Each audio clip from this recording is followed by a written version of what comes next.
Hello. Are we here? I think we're here. Hi. It's Friday. We're gonna play palia again today. Welcome in. If you're on Twitch, I hope you're feeling twitchy. I hope if you're on YouTube, you're feeling tubular. That's an actual thing people say, right? I don't know. So I've heard. I don't think that was of my time. How is everyone doing? I am streaming on a Thursday, which I think is a little hisashi booty because I've been doing Friday, but today it's a Thursday. So that's gonna change the vibe a little bit. I don't know. I feel like I have a lot to yap about and things have happened. I hope everyone's week has gone well, and if it hasn't gone well, I'm throwing tomatoes at the universe entity that decided that you should not have a fantastic week, because I think that's bad. I was gonna say I think that's rubbish, but I was like, I'm not British. I don't know like, where that's coming from. Hello, Semi-Witch. Nice to see you. D.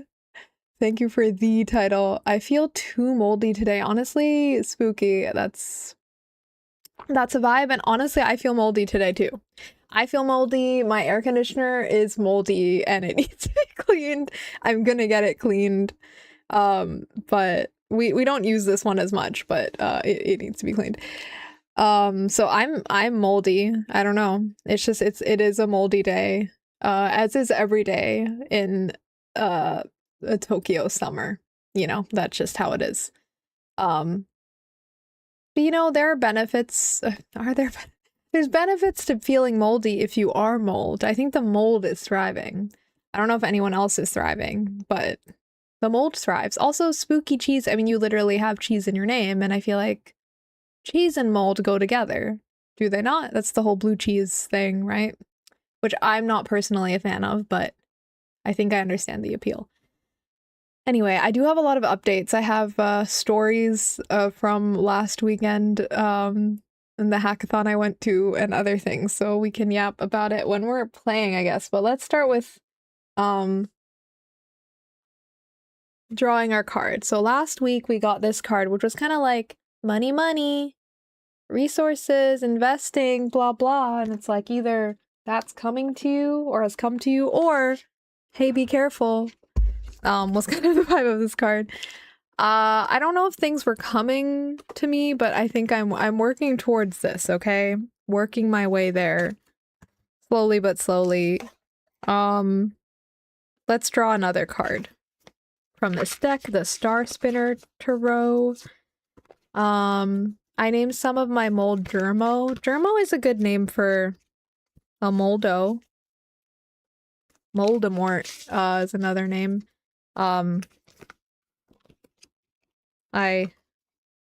Though unfortunately the author of those things has slightly ruined any references to Harry Potter for me, but you know, Moldemort would be a fun name though. Okay, this is the... Oh wow. Oh wow, we're really like vibing out here on our own. Look at this card we drew. Wow. What's going on here? I think it was a full moon the other day, so... This is a cups, or chalices. I love that it's called chalices. In this deck, I feel like chalice is just such a vibe, as opposed to cup. But yeah, this is, sorry, the 8 of chalices. Damn. Okay, so this feels very moody to me. Very, very moody. Gazing upon a castle. It's reminding me of like Dracula Castle, Vampire Castle a little bit, just because I am playing Moonlight Peaks in my downtime. I have gotten a little more time to dig into that game. And why is everyone saying like all the dudes are ugly in that game, by the way? Because like I didn't understand that. I'm like, have you seen Samael? He's not ugly. Like, who's ugly? But I don't, this is not going to make sense to anyone else, but if anyone else out there is playing Moonlight Peaks and has heard this discourse, I'm speaking to you. But I didn't understand. If you're talking about personality, then no comment, because I haven't gotten to know any of the people in that game well enough yet to comment on that. But if you're just talking purely about looks, I'm like, there are several conventionally attractive masculine romanceable characters. I don't know. I don't understand. Anyway. That was just a tangent. But yeah. I found that like a little weird because I don't know. I don't want to read too much into it actually, and maybe it's not. Maybe I'm thinking too much, but I just feel like a lot of the characters are POC, so I'm like maybe they just don't follow the standards that people are used to seeing for games that have predominantly like light-skinned or white characters. I don't know. I don't know enough. Haven't played enough, but I just found that a little surprising that it's like there's such an outcry. Anyway, age I can understand. Maybe like people are saying the girlies seem on average younger than the guys. I don't know anything about that. I'm looking for something, but I don't know what I'm looking for. So if I keep looking over there, that's why. Was I looking for something? Oh yeah. Sorry, I put away the meaning book and I wanted to read it. Oopsie. See, my body knew. My brain forgot, but my body knew. Okay. 8 of Chalices. Before I go on any more rants, let's clear this up. So 8 of Chalices, upright, you have taken practical steps to change your life. Though your circumstances are challenging, you are prepared to meet any incoming obstacles. You are determined to take yourself away from a bad situation and toward the life you want for yourself. Well, yes, if the bad situation is unemployment and the desired situation is employment. Though in some ways, you could say that's the opposite, but I don't know. We'll see how I feel about future job. Reverse, the dewy sheen of your dreams is lost in the face of reality. You find yourself making difficult personal choices and leveraging practical sacrifices over your ideals. Your dreams look different up close. Damn. Well, that's a lot to chew on. And like, I kind of can see what this is poking at for me. I don't know if that resonates for anyone else, but just thinking about like how things are gonna pan out. If things work out well, I hope I can stay here for a long time, here being Japan, but sometimes I wonder, is that gonna work out? I don't know. There's a lot of things going on that I don't wish to get into because this is meant to be a chill, happy space, but suffice to say, politics here are also strange and upsetting. But, you know, there's no use worrying about things you can't control. But yeah, that's kind of where that card is taking me to when it comes to like realism and sacrifices, because I feel like I'm making some sacrifices now in the hope that some things will work out in the future for like long-term stability, but then it's like, will those things even work out? Like circumstances could change that are outside of my control, and then I'll have sacrificed all this stuff for nothing. I don't know, but it's never for nothing. I don't know. So that's what that makes me think of. I will have to ponder on that. That's a deep one. So yeah, we're gonna play Palia. I did have this silly, goofy thought, like, what if we start playing Pal World on stream? And that might happen, but it won't happen today. I think today I would like to play Palia. I want to think a little more about whether I really want to play Pal World or not, or if I'm just getting FOMO. Like, I just want to wait a little bit more. I like to like make sure, like sit with it and like make sure I really want to play, because I'm like, I have other things I can play, but also part of me is like really interested in playing Pal World. One of my friends, or 2 of my friends, I think have been getting very into it, and they reminded me that kind of it is out and it exists in 1.0 now. If any of y'all are playing Pal World, let me know. But yeah, I feel like it sounds really fun. I'm a little on the fence because I'm like, it's a survival game. I've heard a lot of people say it's like survival, like Ark or something. And I've never really played games like that. And I don't know if I'll like that. But then I also see people saying you can customize the settings a lot, so it's not stressful. Because I don't want to be like losing my inventory and stuff like that. Like, I think that will make me angry.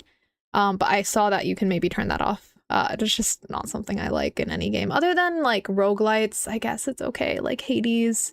But then you don't really pick up stuff you get attached to in games like that. So it's different. I'm getting so confused today. I've like just been hovering with my mouse and seemingly confused about where to go. This is where we're going. Sorry about that. I had a busy long day today, so I guess I'm a little tired. But I have been very much looking forward to this all day, but I feel my brain's a little bit sludgy. And also I have been ignoring your chat saying, "Oh, I will catch up." Let me just get this set up. I think the audio should be working now, and I will get my earphones in and we should be good. I have been writing a little more for a little ship I've been building and completely redid Ruined. Cut X Nightlight, by the way. Wait. Okay, so that's the ship. Cut X Nightlight. You redid it. What about it did you update? Okay. Anyway, that's all my preliminary babbling, so let's get into this. I'll continue. I don't want to make like upsetting noises on the mic, so I'll try not to. I should set up a way to like easily mute my mic or something on the fly. I don't know how to do that right now, but anyway, I mean, this probably won't make any upsetting sounds, but I'm having cold carrot soup because I walked into the 7-Eleven today. I hadn't eaten all day, which is my fault. I don't know why I do this every single time, every day of my life, but I didn't eat all day because I kept telling myself, oh, I'll stop and eat. Oh, I'll stop and eat. And then I just didn't. And then it was like 6 p.m. and I had only had something like at 10 a.m. and I was really hungry. And I walked into 7-Eleven and it felt like it was like I was in heaven. It was also just a very nice 7-Eleven. There was this corner that was all like cute and decorated for the wine and the alcohol. Like that, they don't usually do that. Usually it's just like on the racks like everything else. Like they made it a vibe. It was nice. And they had cold soup. They were like cold carrot soup, cold pumpkin soup. And for some reason, I was like so drawn to the cold soup. It just sounded like the most incredible thing in the world in that moment. Like a cold carrot soup, and that is what I'm having right now. And you know what? It's really good. I don't know why, but it's really, really good. I'm playing some Minecraft. Yay! Minecraft is still something that's eluded me, but I feel like one day. I mean, I've played so many things that are inspired by Minecraft, so I know what I owe Minecraft, but I just haven't played the source material. Do you play Minecraft with other people, or just play by yourself? Okay, so hopefully that doesn't... If this is like a... I don't know, I can't tell like how sensitive this mic is to like even like little sounds and stuff, but if it ever bothers anyone, please let me know. Because I don't know, when I wait too long to eat, then what happens is like now my hunger is ruined. Does that make sense to anyone? Like it's like I don't feel properly hungry even though I should, so I'm just gonna like kind of slowly eat things as I'm streaming because I just don't feel like eating a whole big meal, but I feel like I should feel that way. So I'm just gonna make myself eat. Okay, let's harvest first. And yeah, today I feel like I'm kind of in just like a... I just want to like work on friendship quests or like romance quests maybe today is how I'm feeling. Maybe I'll push forward the main quest a bit too because we didn't really do that last time and I do want to get to know Echelon. But yeah, I guess I'm just like getting to know characters today is what the vibe is, I think. I love making doomed ships, so I made Nightlight die to drug addiction. Oh my god. I mean, good for you. Doomed ships can be a wonderful thing, but that... Damn. Poor Nightlight. I play it with Junie, but she's working right now. Oh, got it. Do you have like a split of duties that you like to assume, or do you tend to both do the same things? Or, you know, because I know some people have it like one person will like go out and do the fighting and the other person just is staying home homesteading, basically. I think it's very cute.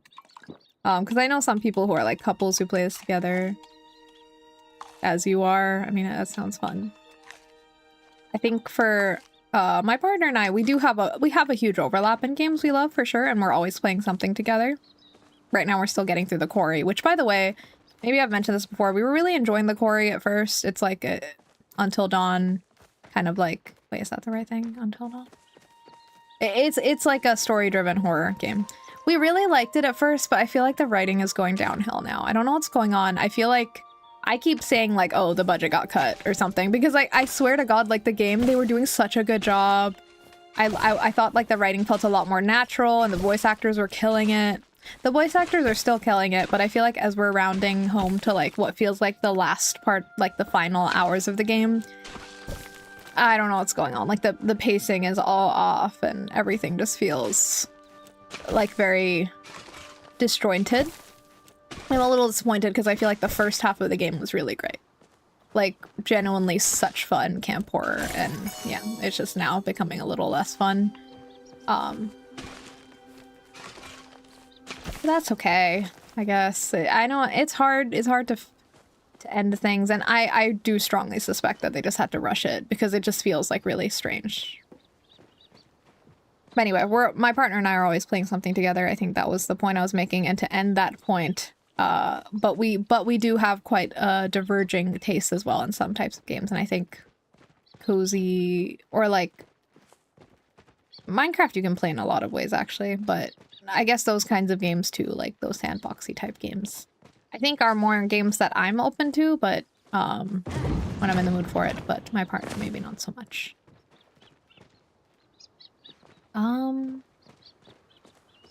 Okay. Have I harvested everything? Yes. Now I need to replant a bunch of stuff. So let's just... we just grab our seeds first, and then we'll figure it out from there. I don't know exactly what we need, so I should just grab everything. I haven't played Date Everything since we played it on stream, actually. I think I've fell off a little bit. I think I got put off by not feeling satisfied with the two romances that I did kind of tie up. Like, I don't know if there's anything more to them, but with the trash guy and the breaker box guys, like, I was like, I was feeling it at first, but now not really. But that's okay. I'm gonna go back. I know there's like literally a million bajillion other characters to get to know, which is kind of the fun part of that game. I feel like my initial characters I chose to pursue maybe didn't pan out, like the arc didn't pan out in the way that I wanted. I do a lot of building and mining. I built our house so naturally. It is very pink. Oh, cute. Pink. Pink is a fantastic color. I have a lot of pink things. I'm staring at my desk right now. I mean, like my primary, I guess, colors. And my purple is like my favorite color if I have to choose, but then I love all colors, and pink. I go through phases where I just buy things in pink, and I have like a bunch of hot pink and pastel pink. Gone through phases with different types of pink too. What kind of pink are you? I think I'm about to make people scared of me after fighting rig ends. Why, what happens after that? Taddink, please don't leave your Discord in here, I guess. Because I will not add you. But thank you for sharing though. 90% of my clothes are pink. I'm a pastel pink girly. I love that. I feel like there's I mean, I love to see that. I guess that's not how I dress, but I love to see it. Because I do feel like there's a difference between fashion I love to see on people and then fashion I like to wear. And the fashion I love to see on people is like much more wide encompassing. But then when it comes down to me, because I really like looking at pastel girly things like in fits like that. I think like I just find it like so satisfying to look at, but then I would never wear it just because that's not my vibe. And that took me a while to figure out. I feel like for a while like I couldn't disentangle like, oh, I like this piece of clothing from like I thought that meant that I would like to wear it, which is actually not true. I was thinking about that today because I actually did some clothes shopping today. I went thrifting and it was a pretty successful, sorry, before I continue, let me open up my farm layout or we're gonna be stuck here for a million years because I still don't remember where the potatoes go. Where do potatoes go?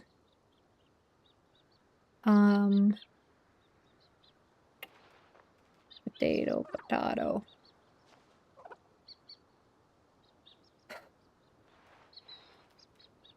Yeah, I went thrifting yesterday. Or, sorry, today. Hello. Because I wanted to buy more summer fits. Specifically... shorts and stuff because I feel like I don't really have any shorts that I wear out because I kind of went through a phase where I wasn't wearing them. Or only at home. But I would like to wear them outside. It is really hot right now and that would be comfortable and it would also look cool. So I wanted to do that and I had a very successful haul. If I had to say out of my 2 ideas, fighting rig is the most shocking. Why is that the most shocking?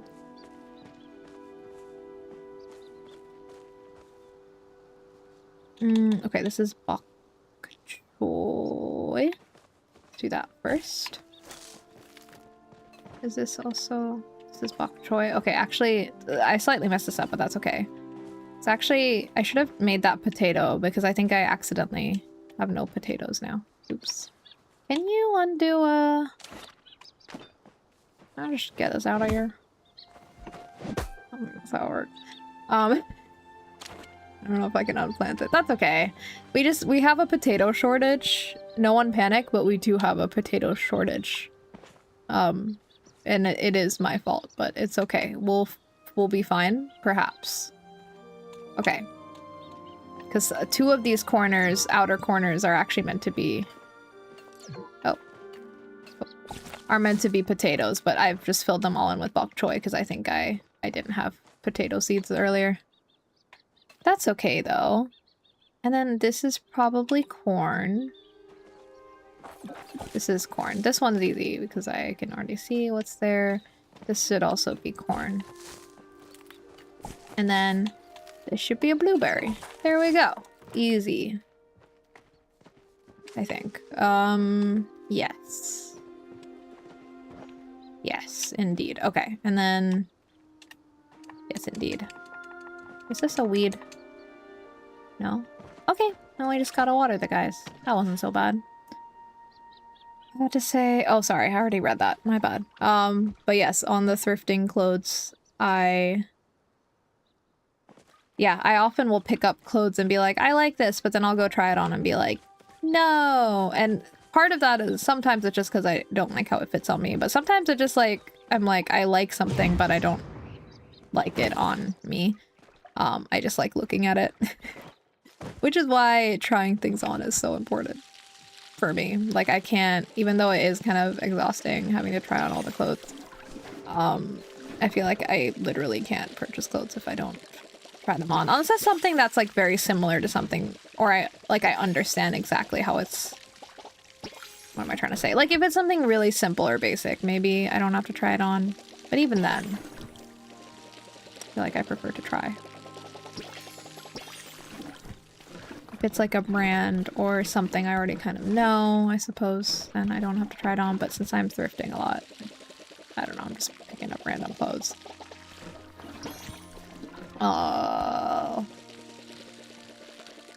But yeah, I feel like it was pretty successful. I'm really happy. I have clothes that will show my legs now. And what am I trying to say? Oh, and I did pick up one that was more of a risky pick, but it was very, very, like, pretty cheap. Like, it was less than 1,000 yen. Like, I don't know, $6 or something. I don't know. It was really cheap. It was like a black denim skirt. The only reason I was iffy on it is because I think I don't tend to wear those kinds of silhouettes anymore. Like, it's quite, like, it's high-waisted and a bit, like, form-fitting. I don't usually wear that kind of stuff nowadays, but I liked it, and I liked the idea of maybe sometimes putting that on and seeing how I feel, so that was my risky pick from the thrift haul. Everything else was very safe, as in I tried it on and I was immediately loving it, so that's how you know. It's not an immediate yes, it's a no. But once in a while, I feel like it's nice to pick up like a thing that you feel like is maybe a bit challenging, or maybe you don't feel completely confident in, but you want to like try to figure out a fit for it, you know? I feel like that's what I did with the black denim skirt. Like it's a challenge. I issued myself a challenge. If it was expensive, I just wouldn't have bought it, but I feel like since it was affordable, I felt like it would be okay, because even if I end up never wearing it, I won't feel too bad. I should get worse at writing and better at designing, to be real. Oh, you feel like your writing skills are a lot better? By design, you mean like drawing your character art? Or designing plushies? Plushes. I love skirts, but denim is situational for me. Yeah, you know what? I don't think I've ever owned a denim skirt. Wait, is that true? I think I remember like a long time ago, maybe I had like this red denim skirt. That was kind of random.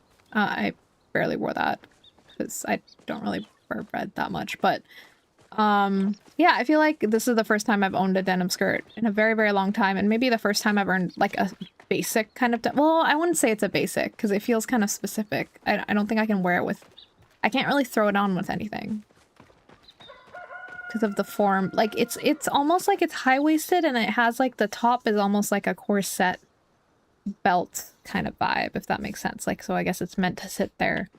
But yeah, it's interesting. I don't know, we'll see. And it's also, it's like, it's comfortable, but it is the least comfy thing I bought. Everything else I bought today was like super, super comfy. The like soft and flowy, just like so comfortable, because that is something that's important to me with clothes too. The denim skirt's like, it's not uncomfortable, but it's like not super comfy. It's kind of like, it's on the line, you know? And that's okay, but I do usually prioritize comfort, so that was another reason I let it like kind of skid through my elimination round when I was like deciding what to get. Okay, we've done our farming. Let's put our things away. I'm narrating this for my own benefit because I lose track of things very easily when I'm playing this game. But yeah, we'll put our things away. I think we already have focus food, so we can get away with not really cooking, I think. For now. Maybe we'll cook something if we can. But yeah, let's just reset our makers and such. Put our stuff away, and we can get going. Put this all away.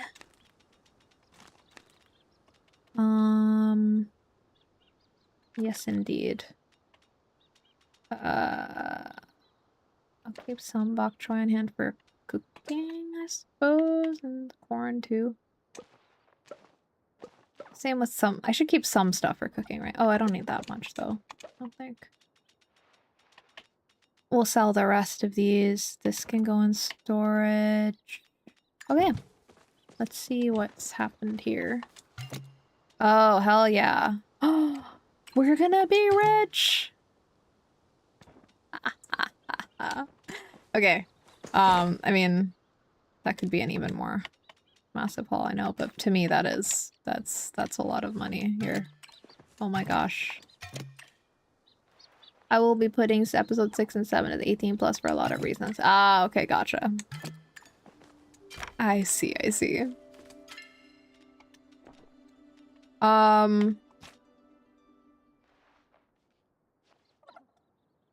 I need to remove all that? Maybe not, but I did it, and I will stand by that decision. See, now we don't have a potato shortage anymore. We have potato seeds. Who's excited for Fields of Mystria? It's coming out next week. I can't wait. I've already owned it for the last 2 years, and I can't wait to actually dig into it. I'm so excited. So I am gonna have to split my time between that and Moonlight Peaks in terms of farming games, so that'll be interesting. I feel like they're both pretty different in art style, but also like, yeah, I feel like they're different enough. It'll be fine. And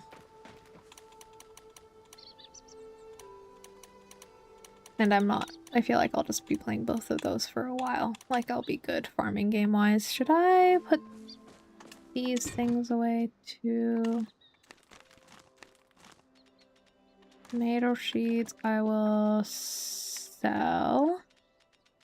And then let's see what happens. Oh wait, sorry. Not let's see what happens. Let's go to the preserves jars again. And yeah, we need to get the apple going here. And then here we need to get some blueberries going. And yeah, we want to save these blueberries and the apples and everything for jam, so don't sell those. Sell the other stuff. I really want to get into more object shows, and I'm thinking of KB and BF and IF. I'm so sorry, I don't know what those acronyms stand for. But I'm actually like glad that you have been talking so much about like these shows, Spooky, because I didn't know what object show even meant. Like for a while, and actually you're the reason I learned and I read more about it. And yeah, that's really cool. It's interesting that it's a genre that didn't exist before. So I wasn't aware of it. Or maybe it did exist, but I guess like now it has a label. Maybe is better to say. It's like with cozy games, it's not like cozy games just started existing like in the last few years. They've always existed, but we only got the label in like the last couple years, I guess. Here's a little, okay, thanks, Seki, thank you. Okay, let us sell this. Let's see what our haul comes up to. Wow, rich. Oh my god. What if I sell some of this too?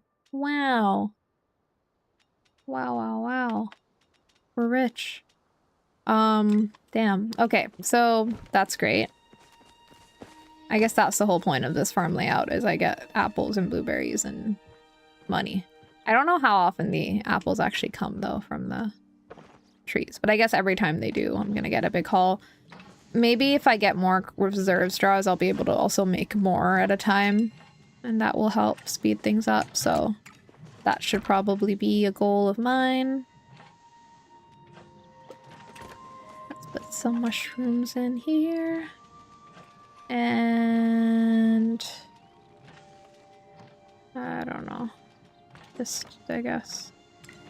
It's not really a lot. I do need to feed my animals, I know. I know. I will. I promise. I will. That's the only thing I can make. Damn. Okay. I suggest if you ever want to watch one, or 2. Sorry, is that the Roman numeral 2? My bad. I Captain. Yeah. Okay, there we go.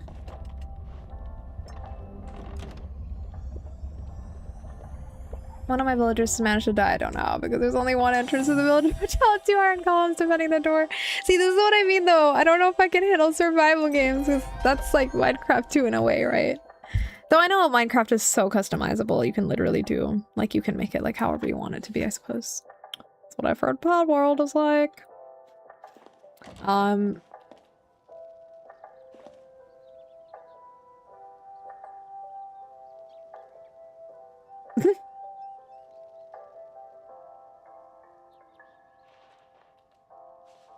Oh, that was a little bit scary, actually. Okay, sorry about that. Wow, we're rich. Now we're actually rich. That person who was like, I'm rich, who called me rich, in Palia, now I am. Like, I almost have 20,000 gold, I almost said rupees. As far as I'm concerned, that's rich in Palia.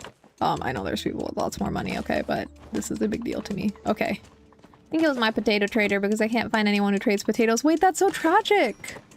Sorry, potatoes have really been on my mind because, we're having the dearth of potatoes here on my farming blot. So I'm really taking that to heart. Okay, let's make sure we've got what we need. Yeah. Oh yeah, we can also do the seed thing with the tomatoes, I suppose. Why not? Why not? Why not? Maybe these other tomatoes I'll just keep to feed people? People? My animals. People are we feeding in here? Oh, what's happening? Oh. Right. Some of these have... Oh, I need to also fertilize everything. I forgot about that. Okay.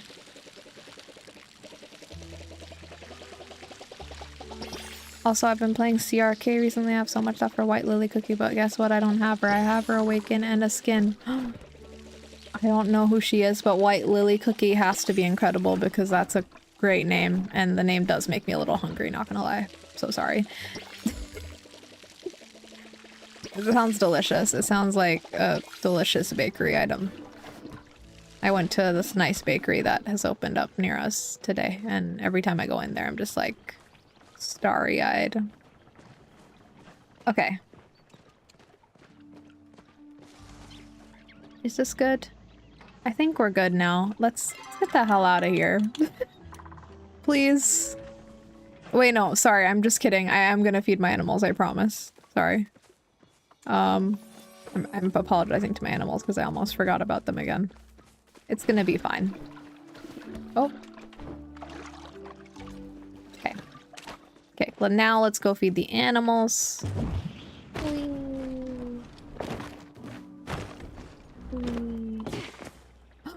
Oh, why did that scare me? I accidentally clicked on my sign. I'll be back soon. No worries. Spooky, take your time. We'll be here a while.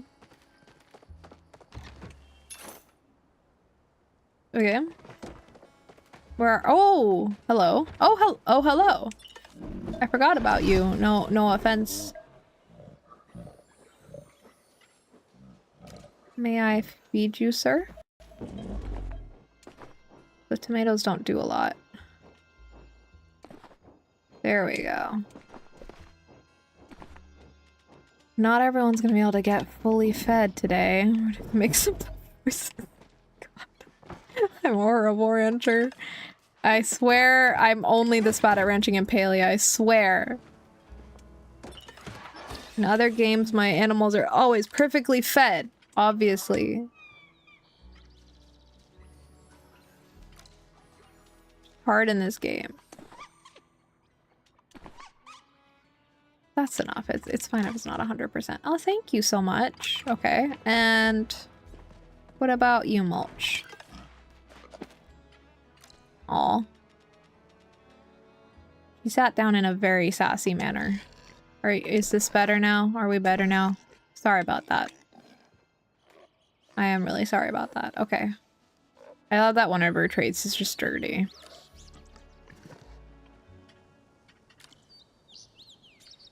Oh, we don't get anything? I thought...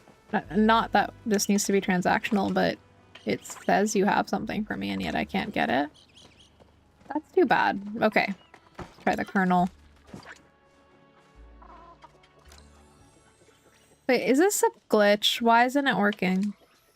It says, like, the button's lit up, which I think usually means that they do have something to give you. But it won't let me collect it. Hello. I think that's rigged. I don't think that's fair. Okay, let's take care of Cordy here. Give you one of these. You fed your rideable animals 10 times. I sure did. Okay. Oh, thank you for the fertilizer. That's quite useful, actually, because I did just run away and forget to fertilize. And I did say I was going to fertilize, so... Okay, I am giving you all my food, but I need some food. I'm sorry. I'm sorry there's no food left. This is really awkward. I'm so sorry. I'm literally leaving the children unfed. That feels really bad. I'm really sorry. I'm a bad farmer. Let me get out of here. I'll come back. And now I feel bad.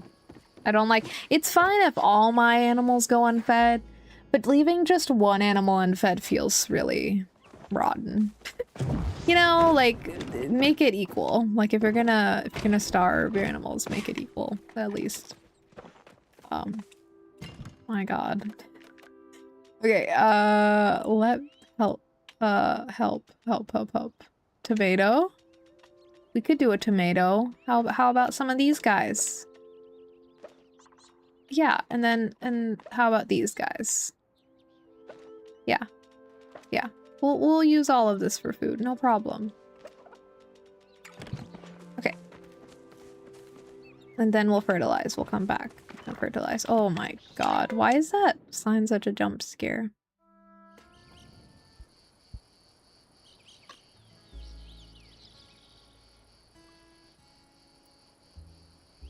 I am drinking this with a really strange small spoon. It's actually a measuring spoon because there were no other spoons and I didn't feel like washing the dishes yet.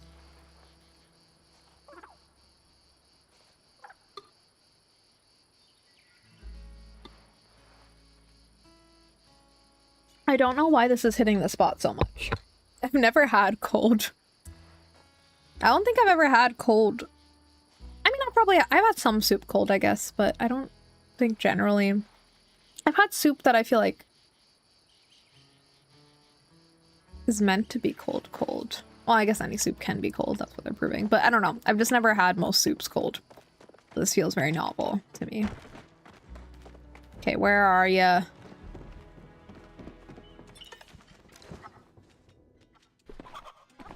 There you go. See? Everything's fine. Don't be sad. Damn, I haven't gotten any eggs in a while. Are the chickens on strike because I haven't been feeding them? That would be fair, honestly. Also, I forgot I have 2 more moves. I think that was an accident. So which one is, okay, this one's like fully fed. So this team, I need to... They're mostly fed, I suppose.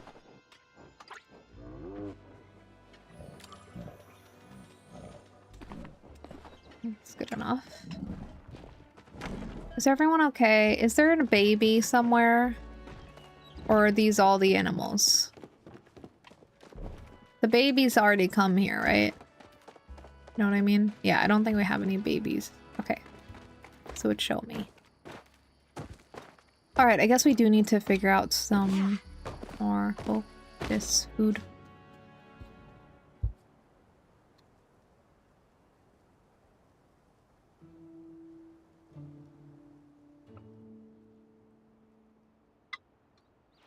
Okay.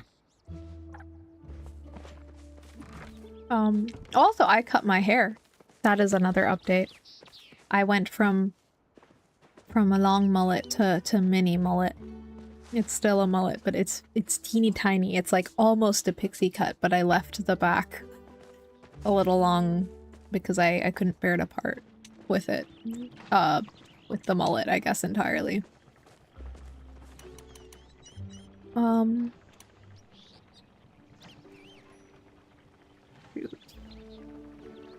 Okay, what are we doing? We're fertilizing. What does this do again? I don't remember what things do. Hydrate. I guess the hydration one might be good. Crop quality is also pretty good. The quality up one. Maybe we should do that. As far as I know, you can't have multiple types of fertilizer on the same square, right? I don't know. That has been my operating assumption. So I'm just gonna... I don't have to pull up anyway. We'll just... Yeah, okay. Nice, and we'll just reserve the rest for later. Cool noodle dishes are the best if you class out a soup. That's true. I mean, if we're bringing that into the question, thing... If we're bringing that in, then it's like, then I've had tons of cold soup, I guess. But I guess I'm thinking of soup without noodles. But you could definitely argue for classifying the noodle. I mean, that is like noodle soup, essentially. Cold noodles are so good. I want to start, I was looking up recipes for like cold noodle things to make, because I don't actually cook noodles at home much. I don't know. I feel like whenever I'm like craving soba or udon, I just go to like one of the local spots, but because what I eat at home, I guess, is usually just different. It's usually rice-based, but I think I might try cooking some noodly things at home. And yeah, I was looking up cold dishes specifically. So that is definitely the move right now. With how hot it is.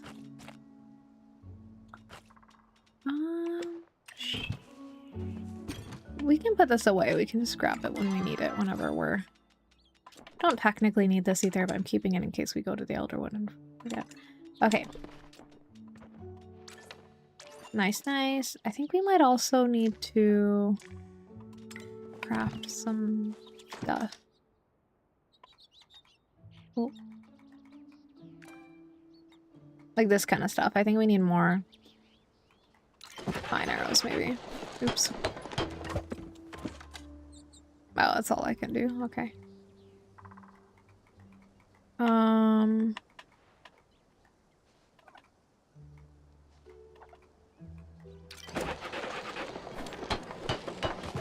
Okay.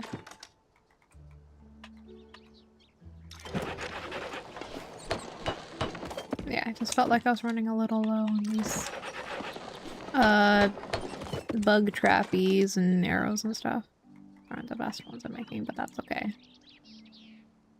Oh, maybe I should make some of this myself too. Just stock up. Okay.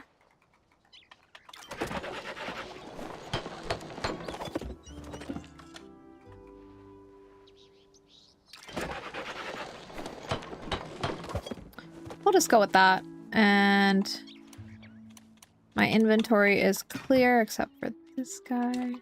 And I did say I was gonna try to cook something now that we are low. I was gonna say I say that I wished I could just go into town and buy food. I guess I can. I can literally... Isn't that what breath is there for? It's literally my partner in crime. That's his whole job. His daytime job anyway. Oh, okay. We can make more of this.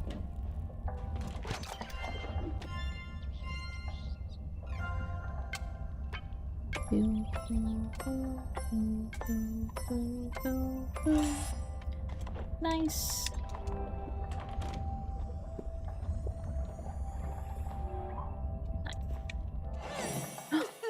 A star quality one? Wow. Wow. That doesn't fill up my bar very much, but that's because we've expanded our bar. Remember that.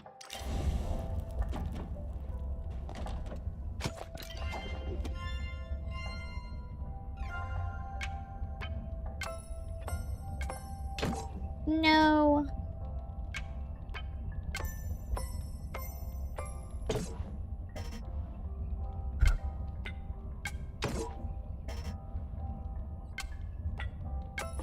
There we go. I do still need to get into my hackathon story, but I'll wait to launch into that for the right moment because I'm gonna become impassioned. Okay. Maybe that's enough for now. Oh, I keep going back to that menu even though I can't. Okay, we can still make a few more of these. Stock up. Thank goodness for mushrooms. No!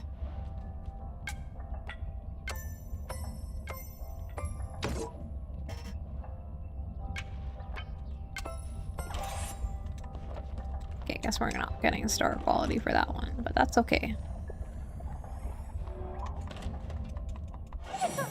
Oh. Oh, my mistake. I guess we are getting star quality. My bad. I spoke too soon. See, just because you make a couple mistakes doesn't mean the food can't turn out really good. I feel like that's a very wonderful message for this game to be sending everyone. And me. Okay. Wow. Wow, wow. I really am a gourmet gourmand.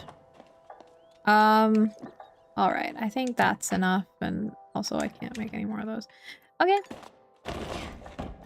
That's, I guess, becoming my go-to recipe because it's just easy. You just need any vegetable, any spice, and a mushroom. Should make sure I keep my eye out for more spices. Okay. Cool. So once again, I am going to complain about all the quests being pinned and overwhelming me because that is just true and I am overwhelmed. Yeah, let's do the Breath event because I just want to hang out with Breath more. I kind of just miss... I've just been missing Breath. I don't know.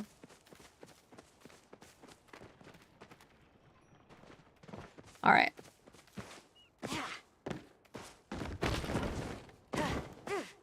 Is that... Yeah, I suppose this is that. Hang on. We can do this elsewhere too, but... I'm just gonna go to one for my wheel. Yeah, let's change into this. Okay. Ooh. I had a thought. I had a thought and it's leaving my brain. Oh yeah. I did want to check just to be extra sure. I think we already verified this, but palia. How often do water drops?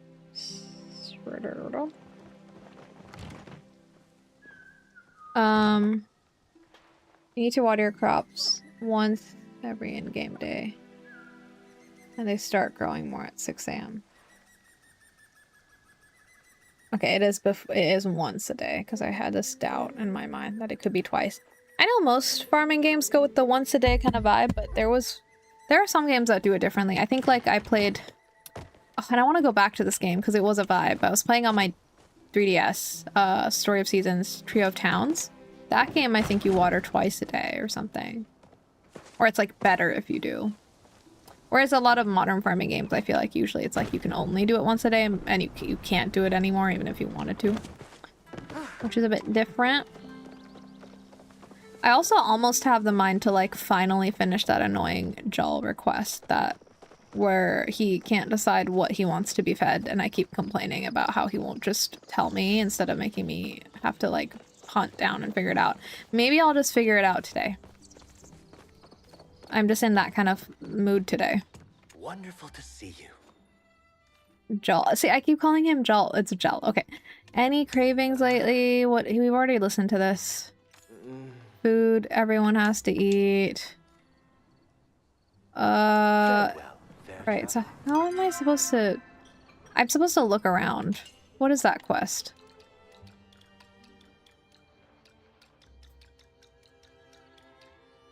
Where's Jal? No, it's this one. Oh, I know. That's Sugarfoot. Where's the one about Jal being hungry? Hello. Oh. Reth is worried. And also this is involved with Reth too, because Reth was worrying about Jal. So let's do it. Let's feeling Reth focused today. Try to figure out a recipe he might eat. Okay, but how am I supposed to do that? Bubchi! Hello, Caps! How's it going? Caps! Cool, sis. How are you doing? How has life been going for you? Have you had your electrician visit? I haven't... Because I basically only check Twitch now once a week on the day that I'm actually gonna stream pretty much. I've been very, like, offline. Have you gone back to streaming yet? What's going on with you? How are you doing? Also, if you just want to lurk and not answer all this barrage of questions, that's fine. Do as you will. Do as you wish. I'm trying to figure out how to feed this annoying man. Why do I have to figure it out? God. Who's gonna tell me? There's such a big radius. Oh, let's talk to Hadari. He's involved in our shenanigans right now. Or where? What? Where is he? Stream juddering as a result, so I'm gonna have to keep refreshing fun. Oh no, I'm so sorry to juddering. If you missed it, I was just asking you, how are you? How is everything going? Are you well? Did the electrician come? Extra. This might all be old news. Okay, let's talk to Hadari. Not a lot of folks come around these parts. But yeah, I haven't been on Twitch much lately, so I have no idea. I haven't really been watching streams as much, which is sad, but I haven't been having enough time.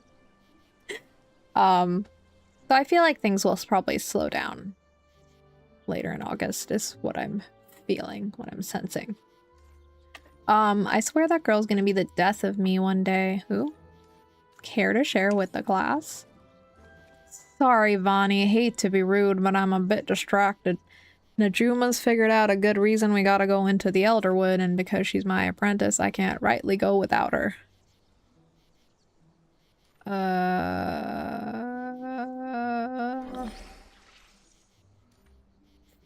Oh, sorry. Schmoles? No, why would we go into the Elderwood for schmoles? Why wouldn't you go for schmoles? First of all, their name is hilarious. Schmole? No, we haven't. We've had to bypass our landlord to talk to the letting agent who found us this place, and they've also been slow. How annoying. But also, like, I feel like so typical for things like this. Like, nothing, it can never be simple, can it? I'm so sorry to hear that. I'm sure it'll work out in due time, but it sure is taking its time, I suppose. That's just how things go sometimes. I'm drinking cold carrot soup, by the way. For Caps and anyone else who has joined recently. Just so you know. Because I feel like this looks a little strange. I'm also... Okay, how do people feel about drinking soup? I know you could drink... Like, I was like, oh, I could put this into a cup and sip it. And that would technically be easier to have it on stream. But I feel like it changes the drinking experience drastically if you're drinking it from a cup versus drinking it with a spoon. And I clearly have a preference for the spoon, as you can see, so. I'm not much of a soup nut either way. That's fair. I feel like I'm not a soup nut, but then once in a while, I have phases. And like today, for example, I went into 7-Eleven and I saw they had like cold carrot soup, and for some reason that just sounded incredible to me. I don't know why. It might have been because I was like really hungry, and so everything just sounded really good to me all of a sudden. But I was literally like, wow, I need to buy 5 of these. I ended up buying 2. I also have a cold pumpkin soup waiting for me as well. This is what the sweat does to your brain. Sweat does to your brain? What the heat does to your brain. The sweat is just another symptom. It's not doing anything. It's trying to help. Sweat's just trying to help. Just when I put all the arguments about going into the Elderwood for profit to rest, my sister has to get up and engaged. Wait. Okay, I had this weird moment where I was like, isn't that Juma, Hodari's sister? That doesn't make any sense. No. He's talking about his sister. You see, the traditional wedding gift for those on the miner's path is platinum. My sister Rosie got me and Letta the most beautiful platinum grill tools, so it wouldn't be right for me to not make something special for her. Is Letta Hodari's previous wife? I haven't been keeping up with the Hodari lore. I'm not as much of a Hodari stan as some people are, so I don't know. He's too dad. I don't know. I guess that's the appeal for some people. I don't know. I don't like it. I like him as a character though. Sister TV show. How have you been? I have been well. Maybe I'll launch it to my fun story now. Maybe because I was feeling a lot of feelings last weekend, which was kind of fun, but also upsetting. Let's let Hodari finish his rant though. I bet Rosie timed her proposal just so I'd take Nadrima into the Elderwoods to get her a gift. Get them a platinum schmoll. What is it with you and schmolls? Why is he so anti-fun? I could get you the platinum. I suppose if I still made the gift myself, it wouldn't exactly be breaking any traditions. All right, bring me back a platinum bar, and in the meantime, I'll try to think up what I should make. Sorry, I keep swinging in and out of like some sort of something southern accent for him. I have no idea. Anyway, I have been well. I went through like some sort of spiritual crisis last weekend because I think last stream I mentioned, but I was going to do a hackathon. And mainly because I'm unemployed and I need a job. I need a job in tech. And so out of desperation, not that hackathons can't be fun and cool. I think they could be. But we'll get into why I'm feeling confused about that. Or just whatever. This hackathon, I don't know. Anyway, I was going for the purpose of networking is what I was thinking, right? I was like, oh, maybe I'll meet some people and it'll give me I'll get a referral and like a connection and I can get a job somehow. So I went there with my friend. The only reason I could gather the wherewithal to go to this hackathon was because my friend was going as well. We both like kind of told each other like, hey, if you bail out, let me know because I'm bailing out too, because there's no way we're doing this without each other. Basically, like we both were on the same page there. She's a designer as well, also looking for job opportunities. Wait, I don't want to talk to her right now. Let's just run around and gather while I explain to you what happened. Anyway, the hackathon. And yeah, schmalls are cute. What is this guy's problem? Exactly. I don't know what's wrong with Hodari, and this is why I don't understand the appeal. I'm so sorry for the Hodari fans, but I don't get it. He just like, he's like Reth would have understood. Reth would have gone with the bit. That's why I'm dating Reth in this game and not Hodari.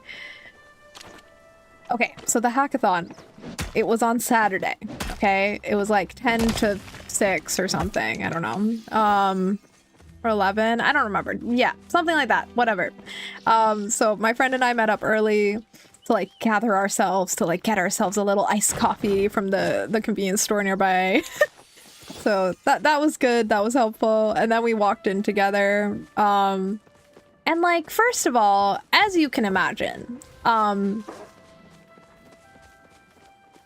there was a lot of like, definitely like mask energy in the room. And hey, that's fine, except, you know, tech stuff like femmes and women tend to be underrepresented, right? And so I just noticed that walking in, like that was happening once again. Not surprising, but upsetting nonetheless. I was like, okay, there's a lot of dude bro energy in here. No problem. I mean, yes, problem, but like, you know, I was like, whatever, can't change that. So my friend and I, we walked in, and then they had on the, I'm not gonna like say what hackathon this was and stuff, but anyway, there was like a pretty big company hosting this hackathon, along with all these other like AI technology sponsors. Now, here's where I'll say, like, I am not, I have a very critical stance of AI for sure. I do have to use AI tools for my job as a designer, or else I will never get a job ever again. I don't love that, but that feels like the state of the industry right now. So anyway, just to explain why I went to this hackathon that was sponsored by all these AI technologies. All a bunch of BS, by the way, because they were okay. So like they sponsor this event, and it's like a lot of them do the same thing. They're all these like different AI agent platform doohickeys, whatever, and they were giving us all free credits to use for the hackathon. So we were in the agenda, it said that you would have a workshop. Let me go this way. I'm accomplishing nothing over here. It said that we were supposed to have workshops. So I was like, oh, okay, they're gonna like teach us how to use these tools. It'll be fun. It'll be a workshop. It wasn't a workshop. It was just a series of presentations by each company sending up a rep to like basically market their tool. None of which I'm interested in.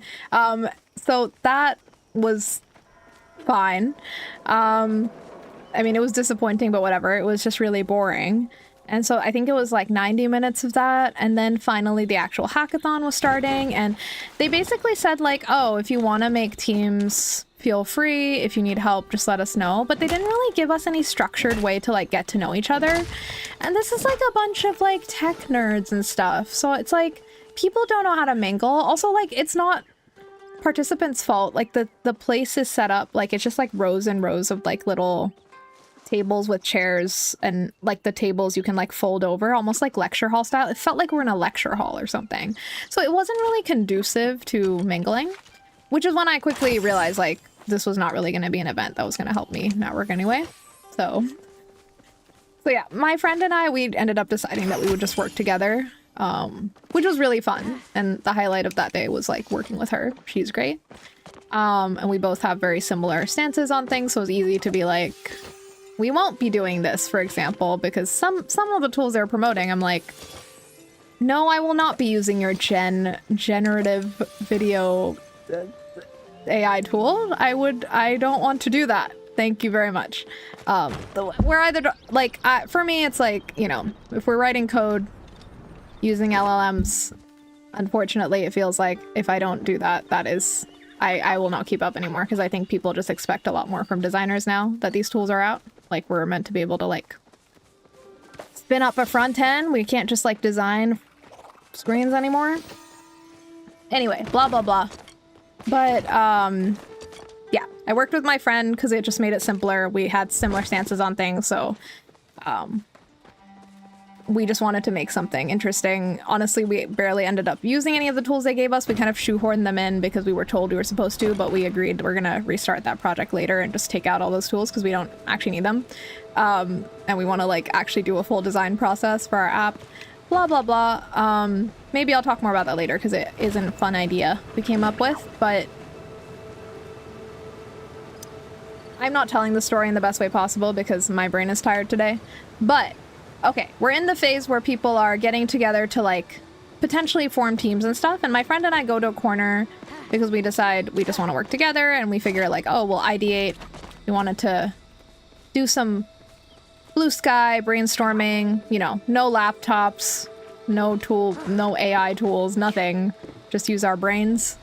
And I say that because I feel like no one there was really doing that because it's a bunch of, I don't know, I think it's a lot of tech bro energy and a lot of people who are just obsessed with AI and don't have any critical stance on it at all, which is upsetting to see. And you'll see why I'm saying that as I continue through my story, why I feel so confident saying that. Okay, so we were sitting together and then this person approaches us. It is a brown man. I won't use any names, of course, but he approaches and he was like, oh, do you want to, are you two designers, first of all, which I'm not sure why he actually assumed we're designers, and I don't know if that was just because we were more femme presenting, in which case that's kind of an annoying assumption to make, but okay. Anyway, he asked us if we were designers. We were like, well, yes, and he said his group was looking for 2 designers because they were just a group of 4 engineers, and they would love designers, please.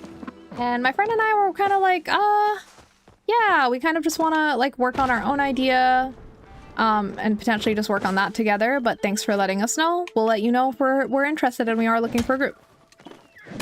And then guy's like, okay, and he walks away. Then he comes back almost immediately and is like, wait, let me just tell you about our idea. And we were like, okay, but we we didn't ask, okay? And it's like, I understand not getting social cues, right? So at this point, I'm not like judging him hard or anything. I was just like, okay, whatever, fine, I'll listen to the idea. But he gives us the idea and he was like, oh, elderly. Okay, for context, the hackathon's theme is, or not theme, but like some of the constraints were, one of the rules was be innovative.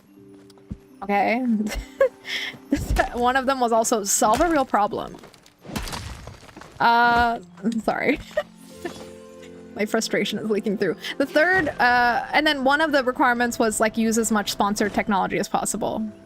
Like I said, it was so, I think that was the most damning requirement because people were just shoehorning all this technology that they didn't need, all these silly AI tools that all, like, a lot of them did, like, similar or the same things, like, just shoehorning it in. And I don't think that's participants' fault. I guess that's what they were encouraged to do, but yeah. And then the 4th requirement was it has to be related to Japanese culture. Be innovative, also known as no theme. Yeah, I'm like, that means nothing. That's like a nothing burger of a thing to say. It's just annoying. It's like, yeah, of course everyone wants to be innovative. Like, yeah, so has to be rooted in Japanese culture or like Tokyo in some way was one of the constraints, right?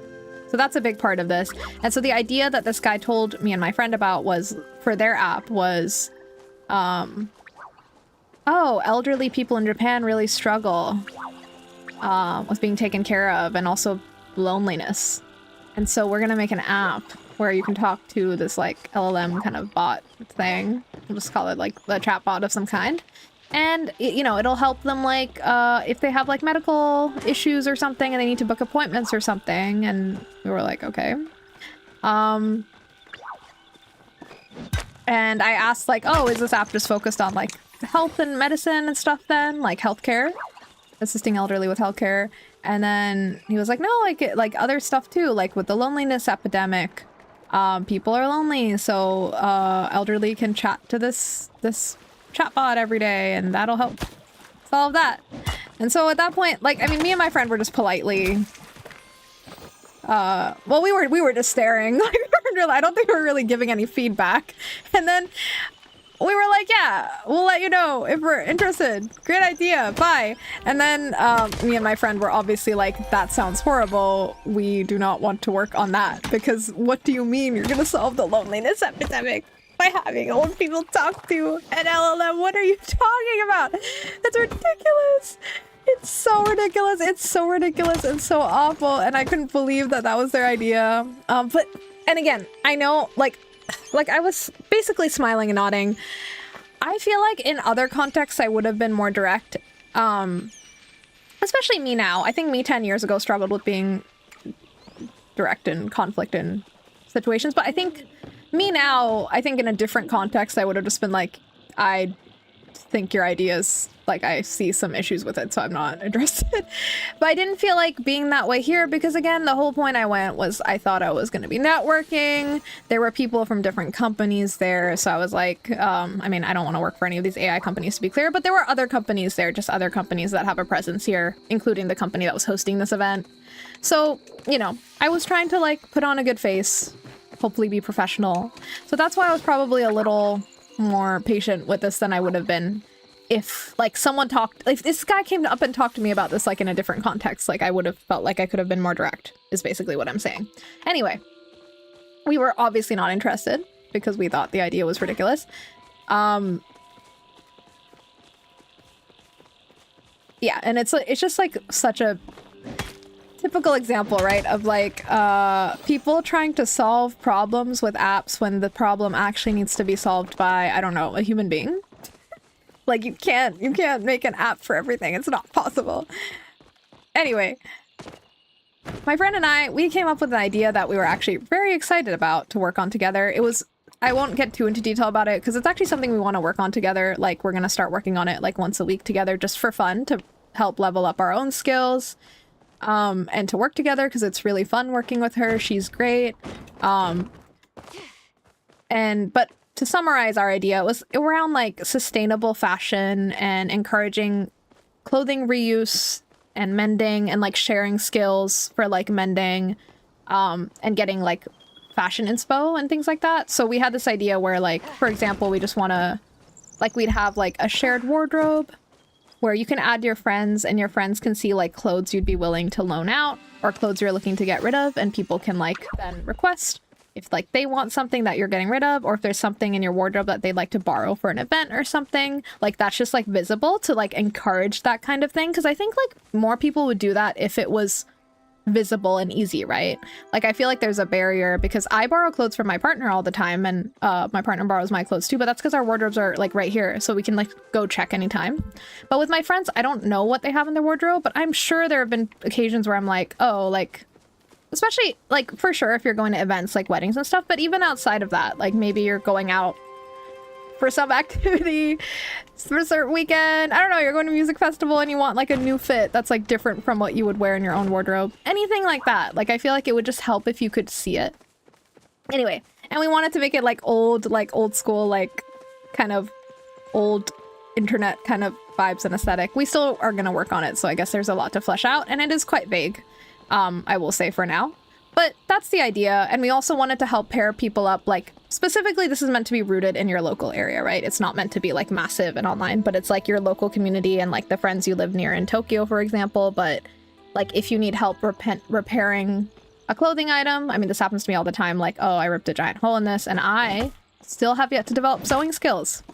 I can, like, put out a request for help and then be matched to someone who would be, like, happy to help me mend my clothing, and potentially we could even like work out some sort of exchange where it's like, hey, like you'll help me mend my clothing, and like I have this shirt that you seem to be interested in, so we'll come meet up and I'll give you the shirt and you can help mend my clothes, and win-win, something like that. And also we wanted a thing where it's like you can say, I'm interested in this subculture of fashion or this type aesthetic, and then it would like route you to like nearby thrift stores and secondhand stores where you could like potentially find items of the style that you're into. Like if you're into like goth fashion, like these thrift stores tend to carry like that kind of fashion. These thrift or like vintage stores, whatever. But yeah, that was the idea. Anyway, that I found very exciting to work on with my friend because I think we were both interested in it because it's like self-motivated interest because I feel like we would both use it.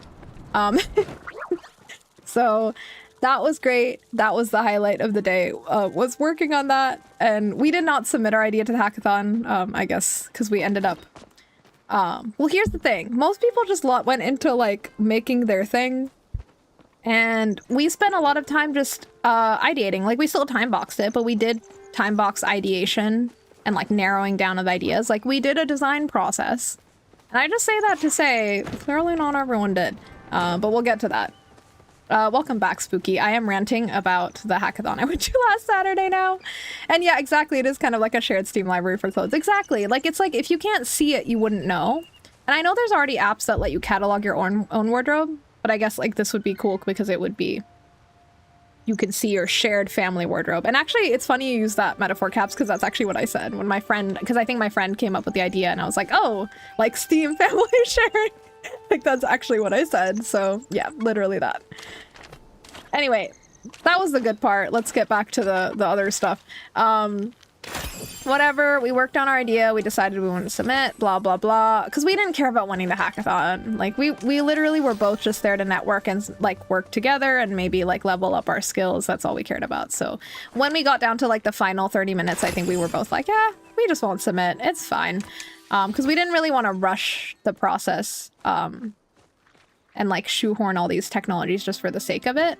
That's like a big gripe I actually have with this. I don't know if this is like a general vibe with hackathons nowadays, especially ones that have any tools that happen to use LLMs or like AI within them, but I really don't like that they present these tools and are just like, use as much as you can, as if like that's something you should be aiming for. I mean, given the, as we all know, like the negative impacts that heavy use of this technology can have, data centers, environmental impact, all of that.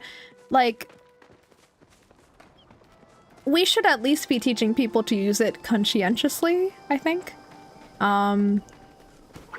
We are nerds. Yes, exactly. I was like, obviously Steam wouldn't be the example that would come to mind, right? Like, literally, what the hell? Yeah, I feel like we should be taught how to use it conscientiously.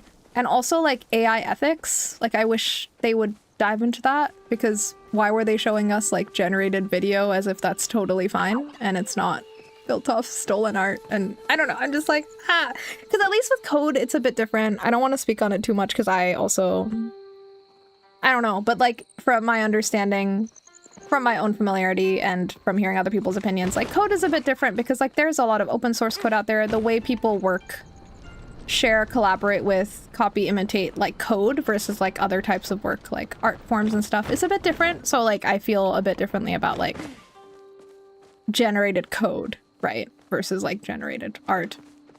If you feel differently, that's totally fine.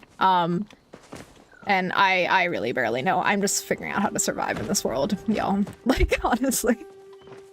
I want to go back to 2021 before this all happened, but I don't know if we can. Let me take a carrot soup break. And I know I'm, like, literally just, like, sprinting around doing nothing in Palia, but it's helping me, though. It's relaxing me, so I'm just hopping around. Conscientious use won't help the share price of those sponsored, though. Yeah, exactly! That's all they care about! And yeah, as a coder, I agree, it's a bit different. It's more about the results rather than the specific lines of code being stolen. Yeah. Because I do feel like that's a conversation that gets muddled. My partner and I talk about this a lot, because we're both people who, I mean, we care so much about art. My partner is a capital A artist, if there ever was one. And, like, who's also heavily involved in, like, tech and stuff because of work. And also for fun, like the fun, I mean, you know, before all this happened, like with AI. So, I mean, we talk about it a lot because I do see sometimes also just people's lack of understanding leading to, like, weird conversations about, like, it's an example. Like, some games, like, if they're being honest, like, a studio should say, like, yes, we're using, like, AI assisted tools for, like, coding, for example, right? But I feel like that's very different from, like, using generated art assets of any kind, music, writing, any of those. I'm like, that's bad and don't do that.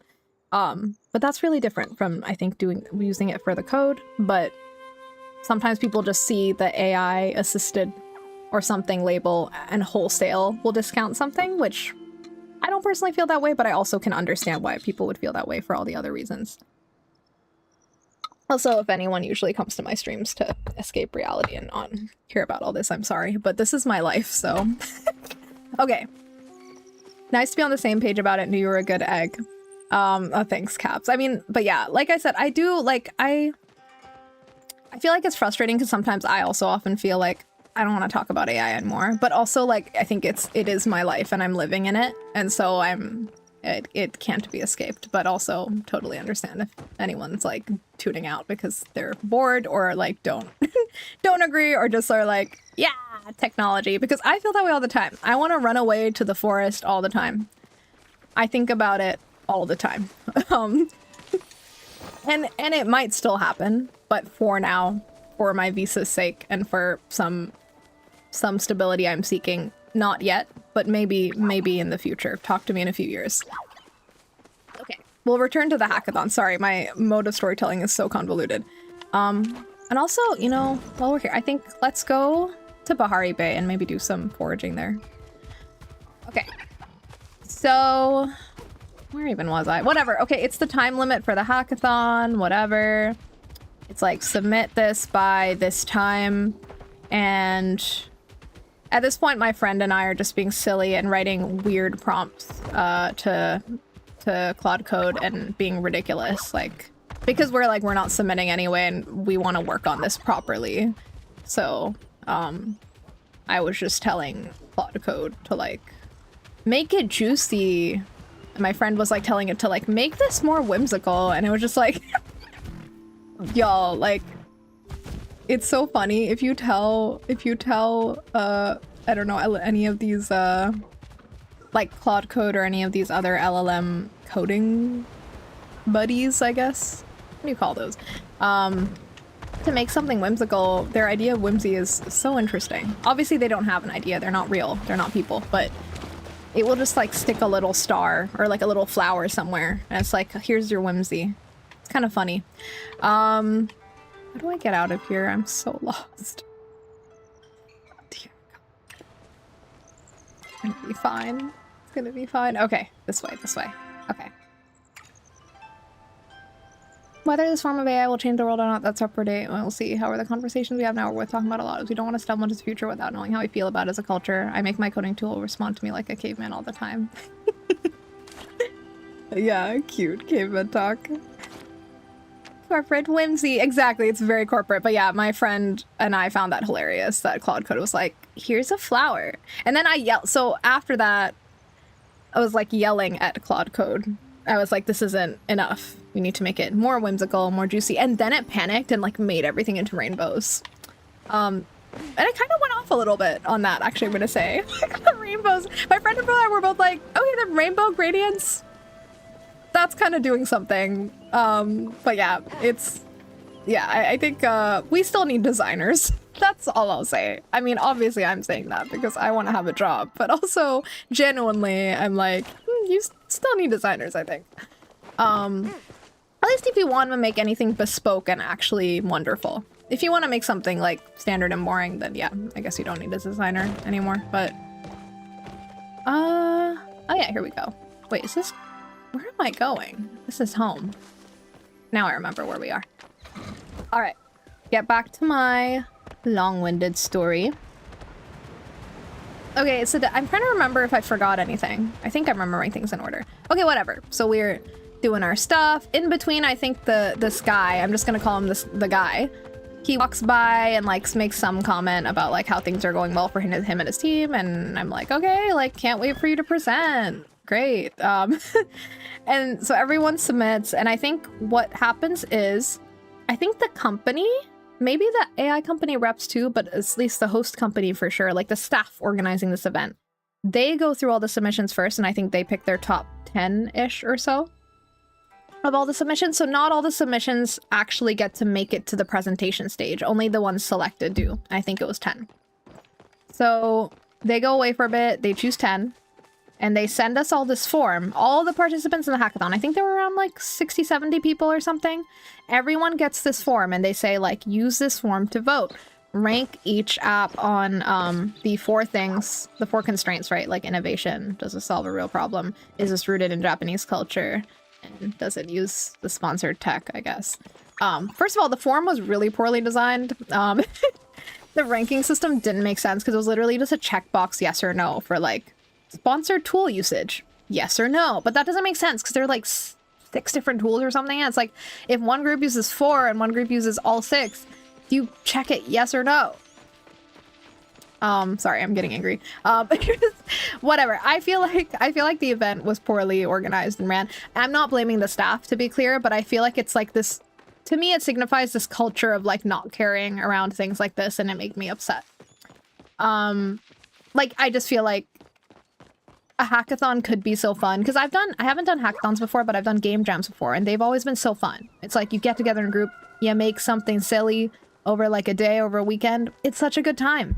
And I feel like this hackathon was like the most boring thing ever. And I just feel like I'm sure the staff were just like, maybe this they're just paid to do this, whatever. And maybe they're tired of this shit too, but I just felt like they were checked out of this, is the impression I'm getting. And I feel like this type of event could be run with so much more creativity, so much more conscientious usage of tools, like talk of ethics, just like cooler things could be happening here than are happening. I like Angry Bub. Good, because I'm gonna be here for a while. I hope you're doing well, Banana Bear. And yeah, sorry. Did I already say hello? Sorry, I'm ranting. You caught me mid hackathon rant, which we're getting to the juiciest parts, so you haven't missed those yet. And if you don't want to hear about me ranting about the hackathon, then I apologize. But this is the hackathon I did last Saturday.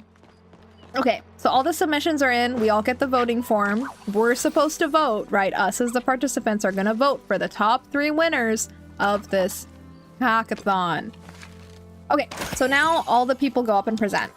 And I'll just give you a quick summary. Like, first group goes and presents. This might not be like accurate to what actually happened, but it's like a summation of what did actually happen. So one of the groups goes up and they're like, oh, we made an app about, craftspeople in Japan struggle to like find their market to sell people to, so we made an app for that. Cool.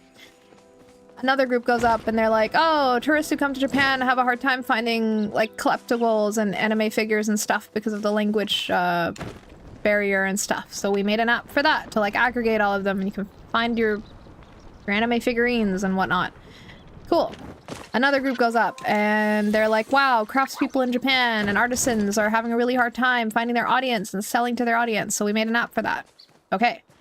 Another group goes up and they say like, oh, we made a device for if you're worried about grandma and whether she's moving back home, you can use your Wi-Fi to track her movements, see if she's alive.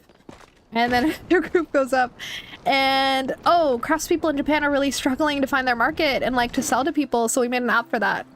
If you think I'm repeating myself, it's because the same idea, literally the same idea, was created like by I think 4 different groups at least, maybe 5. It was the same idea. It was basically Etsy.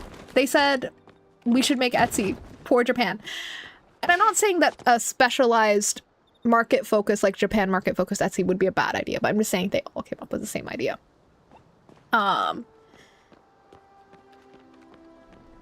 Yeah, the grandma spying app is funny. And it's like the thing they're trying to solve is something that I can be like, yeah, like you want to make sure grandma's okay. If you have an elderly relative who still lives independently, but like you're worried about them, like that I understand. The solve, I'm a little bit like, it's getting into surveillance territory. It's getting into surveillance territory. Is grandma okay with that? But like I guess like if everything works fine and it's only your loving grandchild who can track your movements, maybe it's okay. I don't know. There was one app about this one. There were 2 ideas I thought that were actually kind of interesting. I won't get into them because it's not as important, but the 2 ideas I actually thought were interesting. Well, okay, maybe we might as well. Okay, one of them was like, oh, if you're looking for plans on a Saturday, and you don't know what your plan should be, this will help you like find events in your area and stuff and like just decide your plans for you if you don't make up your mind. So it's basically meant to solve decision fatigue. I thought that was interesting because like decision fatigue is real, and it's just like solving something very specific was kind of fun. And then there was this other one that was like helping artists to apply for like having their work exhibited like globally in exhibits and galleries and stuff, like to help bridge the like language barrier and stuff for like Japanese artists who might want to do that, like something that would help them do that. I do think their means of achieving this were a little bit questionable because I'm like, I don't think artists want LLMs writing their artist statements and stuff for them, even if it's just helping with translation. I don't think they would want that. But again, I feel like the problem I understand, I just don't for sure know if I understand like if that is what, well, whatever. Like I feel like the features and stuff they have, it seemed like maybe a little too much going on. I wouldn't know. I don't know if artists would like everything they were doing, but maybe like some of the features seemed actually useful. And like a compelling like thing to solve for, I guess, because I have heard people say that it is confusing, like figuring out like what requirements to meet and stuff if you're like looking to get your work shown. That's not really a world I understand, but so I've heard. Okay, blah blah blah. Those were the two ideas where I was like, okay, this at least like these seem interesting. They're solving interesting problems at least. Blah blah blah. And then I think the final presentation was the app that the guy worked on the team that we got invited to but said no to. And they go up and their presentation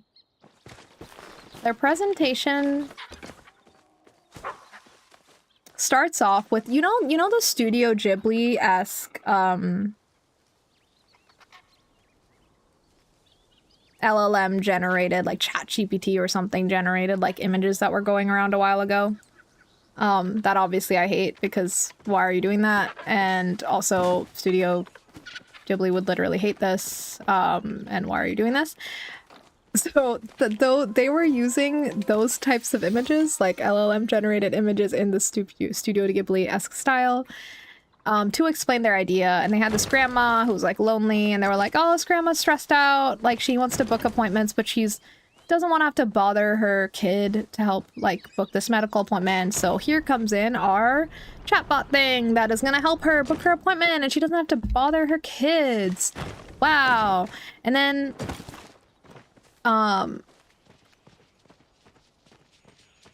they go into like, they have a little demo of like, so they basically have a whole section where they're like, the loneliness epidemic, here are the statistics, like people are lonely, the elderly are lonely.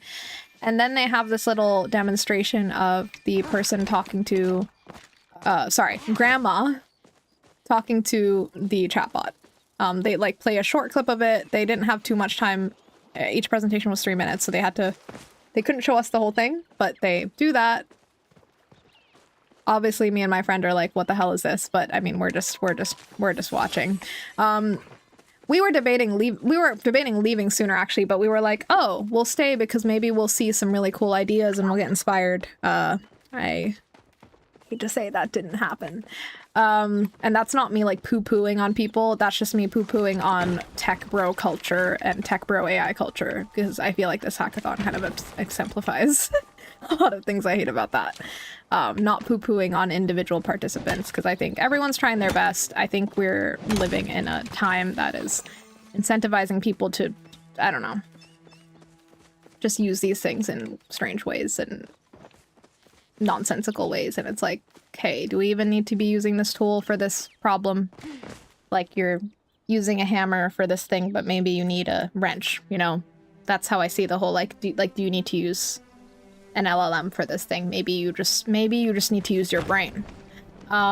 So whatever, that was the last group to present. And I do think, and I thought this then, and I still think this now, and just like I thought in the beginning, that guy's idea with the whole, like, we'll solve the loneliness epidemic for elderly people by having grandma talk to a chatbot, is I think the most harmful idea that was presented. Like, that's, I mean, it was the only idea I think that was like actively like causing harm to society. I was like, this is objectively like the worst thing here, just because of that. even if you just look at that. Anyway, now voting begins. Remember, we're all voting. All 70-ish participants in the room submit the form.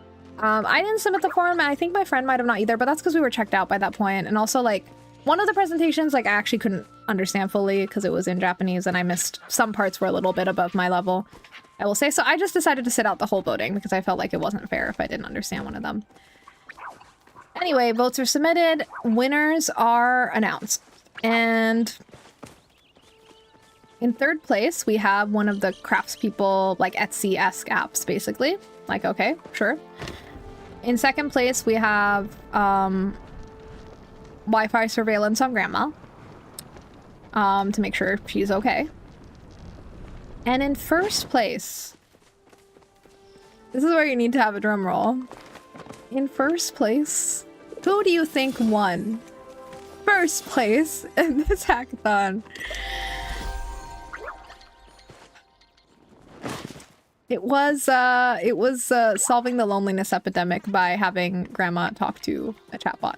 That's the team that won. Was the group. I'm leaving out names and stuff too, like with their app name and stuff. But yes. And so this, I was texting me and my friend throughout whenever we had to be quiet and like pay attention, we were just like texting each other through Discord during the event. Like during the workshops where she was like, I'm zoning out, and I'm like, me too. And so during the prize ceremony, like we were messaging each other, and I remember at this point, I think I just messaged her like saying, what is going on? This feels like a fever dream. What is happening? Because I forgot to add this context, but the hackathon day, Saturday, I was sleep deprived. I think I was running on like 3 to 4 hours of sleep, which is not good. I don't know what I was doing. I think I just stayed up too late doing other stuff by accident that night. And so I was already feeling a little bit loopy, and so this felt absurd I mean, it is absurd. First, to be clear, this is absurd. That one first place is absurd. The whole hackathon was absurd, but it felt like ridiculous to me, like within my sleep deprived state. Like I was like, the mask is gonna fall and I am gonna start laughing because this is ridiculous. Like I was trying really hard to not just burst into giggles because I didn't understand what was happening. Because it doesn't make sense. Anyway, my friend and I basically ran out of there as soon as the final winner was announced. We were like, yeah, we don't need to hang out and see anymore. We're just gonna leave. And we ran out and we ran into the elevator and we both just like broke down into laughter, I guess, because that's a coping mechanism. And then we went and got pizza and we ranted to each other about how awful it was and how it was unfortunately, at least for me, kind of exactly what I was scared of ended up happening, which was that it was very tech bro-y. It was very AI tech bro-y in exactly the ways I was hoping it wouldn't be. Could it have been worse? Sure, I guess, but it was pretty bad. And I feel like it just made me very disappointed. And it also just reminded me that what am I doing? I'm in this bubble all the time. What am I saying? We're all in bubbles. And in my bubble, I'm surrounded by like people who are like conscientious, care about the world, care about the environment, care about art, like all of this stuff. And so like, I don't get exposed to these people a lot, like this other side. Cause I have a couple of friends who work in tech too. Not all of my friends do, but some of them do. But they're not these type of people. They're not at all. In fact, I told some of my other tech friends this story later and they were also horrified. So yeah, like I feel like I'm really lucky that I am around people that are having the conversations I want to be part of, going through all this change with this new technology and these new tools. That I sometimes, it is easy to forget that the wider world is approaching these things very differently. And yeah, I'm sorry, that's rough. Probably good to go see outside of your bubble though. Yeah, exactly. Like I feel like it's a good reminder, I suppose, that the average space, like people are not having the types of conversations I want when it comes to like the AI use in coding and design or whatever it is, or just like, hey, like, how do we solve the loneliness epidemic? Like, they're on a different wavelength entirely. Like, I'm here like I am tossing my phone away. I'm tossing my phone into the ocean. I'm running away to the hills, to the parks, you know, to human connect with other people. That's how I'm solving the loneliness crisis for myself. Like, that's how my communities are operating. Like, some people don't think that way. Some people are thinking, I need to build an app to solve this. Obviously, like, I get, like, it's a hackathon and, like, oh, I'm using the wrong arrows. So there's, like, a time pressure, and I understand, like, not everyone's gonna come up with a mind-blowing idea. To be clear, I don't, like, when I say, like, I know I'm putting down these people's ideas, but again, I do think the constraints were probably a big reason why there was a lack of diversity in ideas and also lack of, like, I don't know, actually, like, good problems to solve. I think that was because of, like, them having to, like, shoehorn all these technologies and also the time limit and stuff, of course. But I will also, and it is, like, there weren't enough designers, I think. I think there were way more engineers. Engineers can absolutely also have, like, design instincts and knowledge as well. But yeah, I got the sense with a lot of the people there, like, they were just kind of jumping in with their first idea, right? And without really even questioning it. And, like, even when you have a time limit, you can still spend, like, I don't know, like, spend, like, 10 minutes just trying to, like, think something through before you make it. Because even with the loneliness epidemic thing, it's like, you know, maybe just do a tiny bit of research to the point where you realize, like, oh, like, I guess this wouldn't really solve the problem. Like, talking to a chatbot is not going to make people feel more connected to their fellow human beings, perhaps, you know? Like, go a little deeper before you run with your idea. They're not interested in solving anything. They want to profit from it. Exactly. Every company sponsoring that event, yeah, just profit motivated. I mean, that was clear. And yeah, even with these people, like, I feel like the attitude of the winning team after they won. Oh, I forgot one part of the story, y'all. So after they won, they came over to us and, okay, before they won, after they presented, but before they announced the #1 winner, the guy came past us and he was like, oh, I hope we win. If we don't win, this is rigged. And I was like, haha, sure, whatever. In my mind, I was thinking, if you win, then this is rigged. And look what happened. And keep in mind, the reason why I kept emphasizing in my story that this was participant voted is because I think that is what made me feel the worst that day. Was that we left the event and I was like, everyone in that room chose this to be #1? Like, what are you talking about? That doesn't make any sense. That's what really pissed me off. Like, it would have been fine if a judge decided that. I would have just been like, okay, this judge and I disagree. But you're telling me the majority of people in that room thought that was the best? Like, that's... Like, forget that one of the constraints was use the most technology. Maybe they just objectively won on that, like, as much of the sponsored technology as possible. But for the other things, like solving a real problem and innovation and rooted in Japan, people thought have grandma talk to chatbot to solve her loneliness was the best one. Like, I don't understand. Oh, it's so bad. It's such a stereotypical, like, I mean, that problem is real, but just like, it feels like also the lens they're looking at Japan through also feels a little bit, I don't know, like flattened or something. Like it's dehumanizing in a way to like look at people that way and think, hey, this will solve your problem. To be clear, no elderly people were at the event, like no one above. I mean, obviously you can't tell for sure, but like the oldest people there were in their 40s, which is not old at all. Like there was no old people there. So yeah, and thank God there wasn't.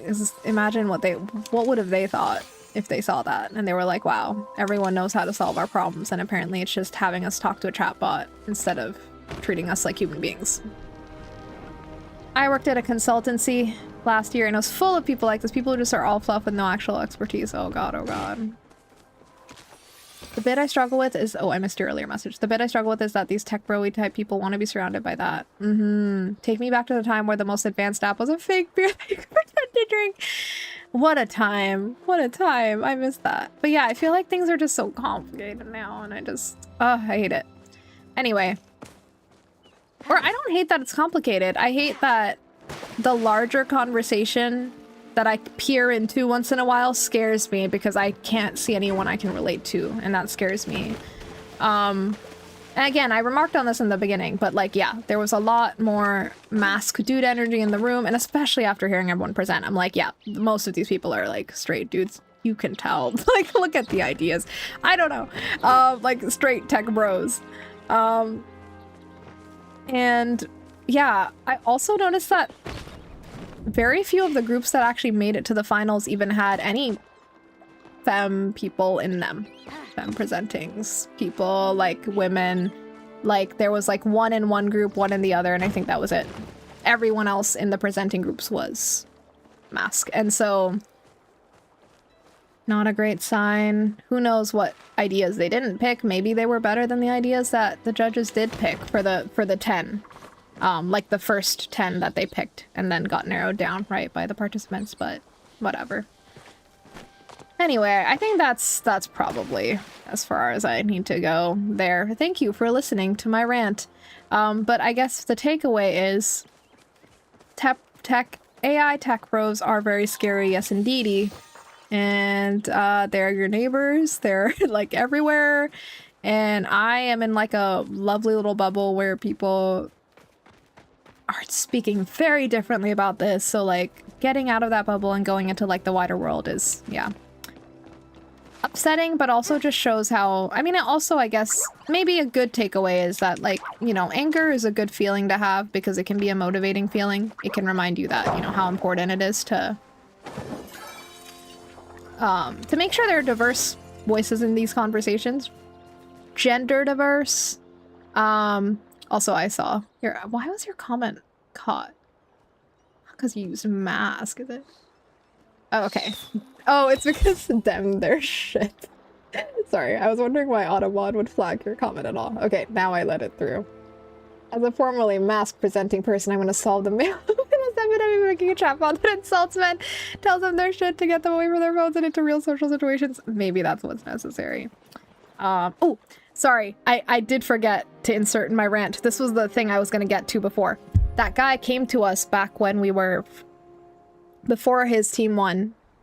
And he said, oh, this is rigged if we don't get selected. And he asked me and my friend for our LinkedIns. Which, again, I think in a different context, I would have been much more direct and just said no. Like, if I'm out and some guy asks for my socials or something, now I'd just be like, no. But this was different because, again, professional kind of setting scenario, me desperate to get a job. So I was being nice again, so I was like, yeah, sure. And I gave him my QR code. I did go home later and ignore his request. Also, like, if for some reason this man like somehow finds my stream, this would never happen. I don't have beef with you. I have beef with the culture that you're swimming in. And like, I don't know. I hope you can open your heart. You hear what I'm saying. Okay? I do have beef with one thing personally with him though, which is that when he came up with us and exchanged LinkedIns, he also like, he asked me like, are you wearing contacts? And I was like, no. Well, actually, first I said, what? Because I didn't understand what he said. And then he was like, are you wearing contacts? Like your eyes? And I was like, oh, no. And then he said, oh, your eyes are beautiful. And I was just like, oh, I don't really get that. Ha ha. But yeah, it was very weird. This is not the context to be giving compliments like that. Obviously, totally fine if he was like, I love your jeans. I love your outfit. Those kinds of comments are always fine. Gas me up. But like, that was a very personal compliment. Felt very strange coming from a dude bro at a tech event where femmes are underrepresented. So just like, yeah. That was like the icing on the shitty cake of just like, this guy is wild. So I have beef with, for that, I have beef with him. But for the other stuff, I'm not excusing what he's doing, but I'm just saying, I think this is part of a larger problem. And I want to believe people can change. And I have beef with the system and the culture that is producing dudes like this. And I think dudes need to take accountability and responsibility, to be clear. And they need to figure this out. We can't solve this for them. But I do understand, like, some of these guys, I think, kind of related to what Cap said earlier, like, they're surrounded by other people like this. Maybe they don't have a chance. Like, they need to, like, break out of their bubble to maybe start opening their minds. Like, I'm sure some of them, maybe not all of them, but some of them have the capacity to. But that takes real effort. And, I mean, yeah, to be fair, I'm in my own bubble, as I've admitted. And so you have to actively venture outside, and that is where learning happens. I mean, I learned things. I feel a little angrier, and I think that's good because I guess in a way, at least it's like reminding me how important it is to just, I don't know what it means for me exactly, but I guess it just means like if I'm gonna stay in tech long term, I need to position myself in a way that I am actively fighting against these harms, not perpetuating them. Like, that's how I feel. And like, if I can't do that for myself, I think I'm gonna end up exiting this industry one day. That's how I feel. For now, not trying to make any big industrial moves because I do just need to make sure I'm okay with my visa and my status here so I can continue living here and not completely throw our life up into flames like my partner and I, because I need to find a job in 3 months. But yeah, and unfortunately there are some financial things that mean that I can't drop down to an English teacher salary again, unfortunately. Not long term. Short term maybe, but unfortunately you get paid terribly for doing work like that here, so I know because I was there and I don't think I can do that right now, but whew. It's gotten a little hot in here, and I think it's a good time for a break. And also we can come back and then we can talk about other things. But thank you so much for anyone who did listen to my rant. It felt cathartic to get out. And since some of you here are also like, I guess like maybe this is somewhat pertinent to you, or maybe it's just fun for you to hear how absurd things can be in the technology space right now. Fun and or upsetting, I don't know. But we'll move on to other lighter, fluffier topics. But yeah, in a way, this was one of those times where I was like, what I feared came to pass. Hate to say it, but it came to pass because I was worried about this, and this is exactly what I feared. Kind of is what happened. Not in specifics, but my general fear was just what kinds of people would be at the event, and I was right about that. But it could have been different. It could have been so cool if it was like a queer girls and gays and theys type of hackathon. Imagine how different it could be. Not that people part of those groups can also have weird tech bro energy. It can encroach anywhere. Tech bro isn't tied to a gender, truly. Like, anyone can be a tech bro. I could become a tech bro. Let's make sure that doesn't happen. I told my partner, if I come back from the hackathon saying weird stuff, you have to take me out. Like, you have to like knock it out of me. I was half joking, but I guess there is like a real fear buried somewhere inside me of like I said, I mean, I don't believe anyone's a good and bad person. We're all just people trying to live in this world. And so, yeah, I mean, I'm scared of how I can be influenced sometimes. That's why I'm very careful about the people I spend time with. Appreciate you sharing your experience. So sorry I had to endure it. Thank you, Banana Bear, and thank you so much for listening. And apologies to anyone who already left the stream because they were like, I don't want to hear about all that, which is valid and fair. Unfortunately, this is my stream, so I guess I decided to talk about this today. Like I said, it's unfortunate, but I actually can't escape it. And yeah. Let's make a girly pop hackathon. No, literally, that would be so good.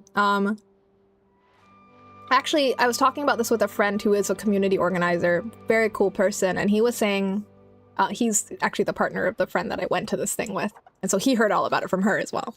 And obviously he was very upset and horrified, but he, I think, is interested in co-organizing an event at some point with one of our other friends for like a more community, local community kind of focused hackathon where you're just like building tech for yourself or for your friends to use, just like small scale things. You're not looking to make a profit, like it's not about the money, it's just about like making something that would be useful to your community, which I think is a lot more interesting to me, like already as a theme, right? Only caught the tail end, but fully support. Hello, Lynn Vex Rogue, and thank you for saying that. Disagree, I'm a perfect person, can do no wrong. Well, Caps, not all of us can be like you. I wish I could. If only, right? If only. But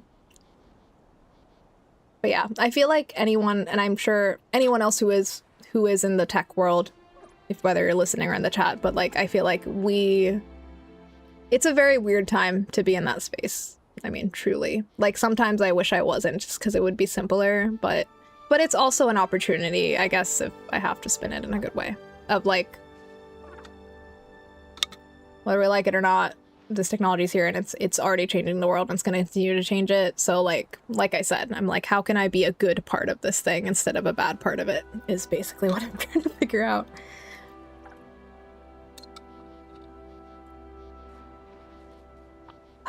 Okay, so I needed more of my carrot soup, and I do think, one, I need to turn on my air conditioning, and I realize the remote's not here, and two, I should probably just take a little break and go pee. And then I'll come back, and I feel like that'll be a good, like, transition into other topics. There is nothing else I have to say about that for now, and I don't, yeah. The next hackathon I do, I hope is the one that my friends are planning to organize, because that one sounds cool. And they're cool people, so I already just know it would be way better. My friend and I were saying we should design a hackathon. We would design it like a designer would. It would be better. Yeah, because I did have issues with the actual organizing of the thing too, like I said. And like I said, I don't think it's about the actual staff, but I just feel like there's this disconnect or checked outedness that I don't like. Okay. That's all on that, and I'm gonna take a break. If you need a break, if you need a cookie, I have a cookie here, so that's why I'm thinking of cookies. If you need a cookie, or if you need water, or if you have not spent some time with your toilet lately and you would like to do that, this is a great time to do that, but don't let me tell you what to do. I'll be back in a few minutes, probably. See you then.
Hello, hello.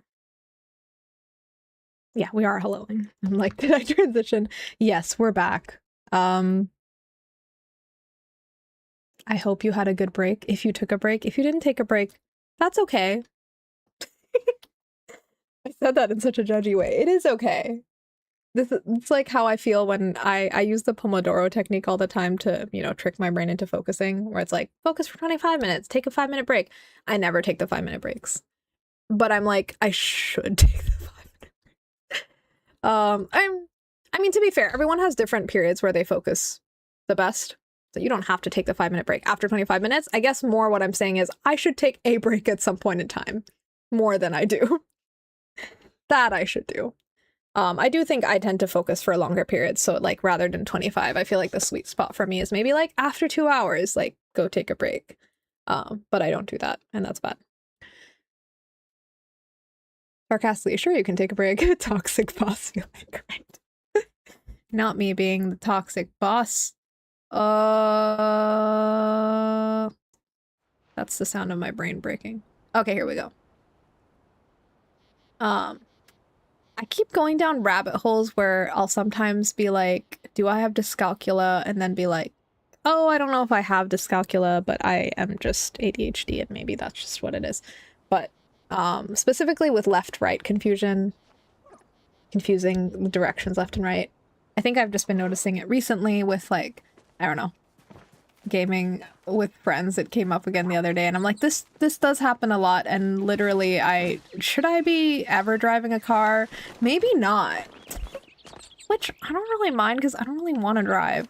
But I sure hope I can continue living in a place where I don't need a car then, because damn. Which calcula do you have? Yeah, this calcula or that calcula? Like, I don't know. It's the one where I can't tell directions properly, but I'm like, the thing is, math, I'm like, oh, but I was good at math in school. But then when I think about it, like mental math, I've never been good at, and I do still use my fingers to count. But I feel like it's slightly an anxiety thing. It's like I don't trust myself. Like, even though I could count in my head, I don't trust that it's correct, so I'll count again with my fingers. Does anyone else do that? I don't know. I have some calcula, I think. I don't know. But it is, I think it's all fun and games till it actually matters, you know? Until you get eaten by a zombie. Because that was the context of, I didn't get eaten by a zombie, but I did run the wrong direction playing Resident Evil with my friends. We're playing it as a group and like handing over the controller to each other. I did run the wrong way, and it's just a reminder that in a moment of, like, in a threatening moment where it's, like, kind of critical in the game to, like, run the right way, I am running the wrong way, so that's not good. But, you know, there's no zombies in real life, so it's fine. So I did just run around randomly while ranting, doing nothing, and I think we did collect stuff, though. I collected the most random things ever. Like, there was no rhyme or reason to what I collected. But forage I did, and I think that's great. Proud of myself. And so maybe we can just... Let's go talk to Najuma, because I see her there. Like I said today, apparently we're just running around with our heads. What turn of phrase am I trying to use? Running around like a I don't like that. Wait, I don't like that phrase. I don't want to say it. The chicken with your head off. I don't want to think about a headless chicken. It's poor chicken. I don't know. Whatever. Now we're gonna go back to what I said I was gonna do this stream, which is I would like to talk to my friends in the game who are characters in this game. I saw you get a garlic Wario style. Wait, what does Wario style mean? Like, is there a Wario way to gather a garlic? I did get garlic, which is great. Hello? Oh. Sorry. Where? Sorry, I just sounded like that. Have you seen the person that does the videos where it's like they pretend to bump into someone, but they're not actually, they're like, oh, and then they just start like voguing or like dancing, and it's just like very, very funny. Yeah, that's what I just reminded myself of for some reason. Not a lot of people people come out this far. People who get it, get it. The people who don't are very confused. Reth needs help. It sounds really judgmental. I mean, does he? Maybe he does. From me? It's not about the fireworks, is it? I've already planned everything out and started practicing. I won't have time to redo the show by myself. And Reth said that my plans were exactly what he wanted. Oh my god, I feel her anxiety so hard. It's like she's already prepared for it. Don't change it. Easy there, Najuma. What's going on with Reth? Seemed like we're all sorted with him on the party business. Blame the government. It does usually come down to that round here, don't it? Guessing that the little party Reth was planning doesn't measure up to her standards?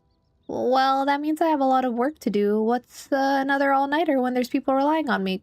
No, don't do that. As if I'd let you work yourself to death, kid. Do you mind helping her out, Bonnie? I'm fine being her lab assistant, but the only thing I know that's even close to fireworks is blasting rocks. Okay. A little out of my depth on the more intricate things. We can manage getting the details worked out, but it would be a great help if she didn't have to be making all the fireworks herself. I'll put a list of supplies up on the bulletin board for keeping track. And thanks for being the messenger, Bonnie. I know that ain't easy. Okay. Later, if you want. Of course I want to come back. You're so wonderful, Najuma, and you're cooler than Hodari. Okay. Sorry, I don't need to put him down. Why don't we just raise people up? That toxic positivity myself. Okay. Oh, I'm supposed to talk to who now? I think we should go back here. Because Einar and Nio are probably over here.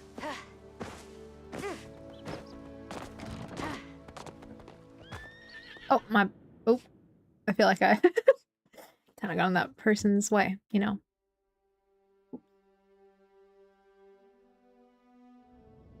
Oh, Wario likes garlic, right. I don't think I knew that. Sorry to the Wario fans. I don't think I knew that. I need to check my sister who's obsessed with Mario. I need to check if she knows that. Because if she doesn't know that, then I think she has to get her Wario fan card revoked, which will make her very upset. Time for me to bounce. Have a glorious stream or else. Thank you so much for joining, Caps. It was lovely chit-chatting with you. Can't wait to catch your future stream whenever it comes, your next stream. Enjoy life till we talk again, till I see you again in your streams. Please enjoy.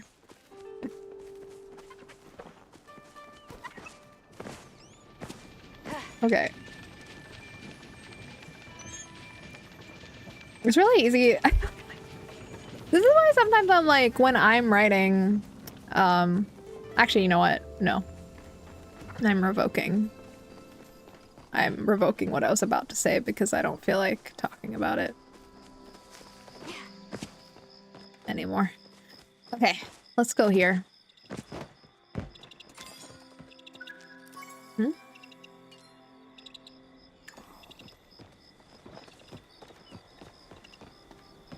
I am still really... I don't know why this is bothering me so much, but I really don't understand why Moonlight Peaks, everyone's saying the men are really ugly. Does anyone else here know what I'm talking about? Because otherwise there's no point in me getting into it. Because I don't know, it's haunting me. I'm probably gonna play it. Yeah, you know what? There's no point in me trying to do any worky work after this. Well, after stream, I will maybe work a little bit on my portfolio still. And then maybe I'll play a little bit of Moonlight Peaks. But I'm like, I don't know, I don't get it. Have they seen Samael and Dragon? I think I just don't understand. I don't get it. Okay.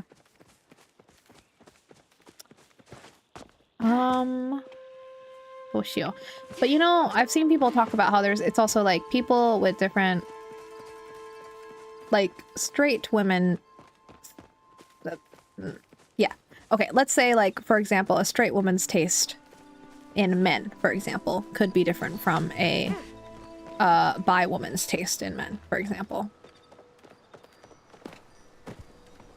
And I'm, as a bi or pan NB, usually use the term NB for myself. Non-binary. I don't know. I might have my own taste as well. I don't know, which is kind of interesting. So like maybe that's where the disconnect is happening for me.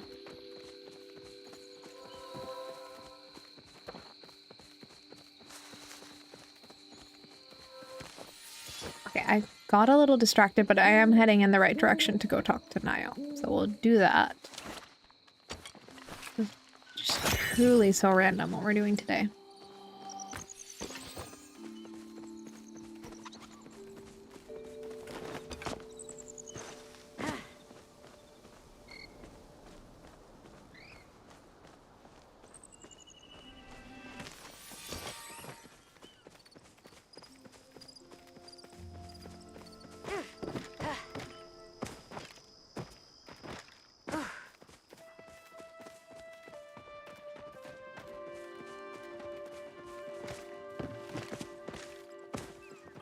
Like when you stop by.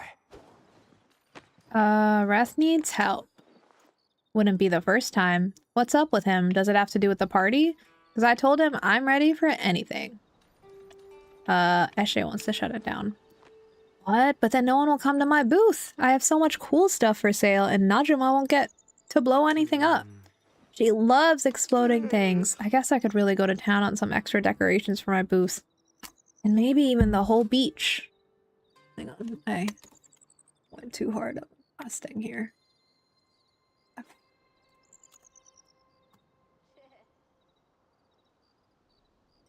But I'm gonna need some extra supplies to get it all done.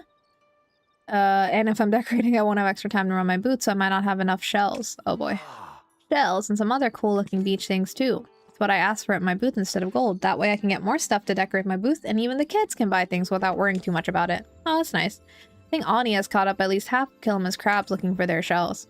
Asim told him about how many there are on the black sand beach in the Highlands, and it was very hard talking the kid out of sneaking over there. Oh, there's a black sand beach there? Did I find that already? You sure you don't mind? I can put what I need up on the bulletin board if that's okay. I mean, yeah, why not?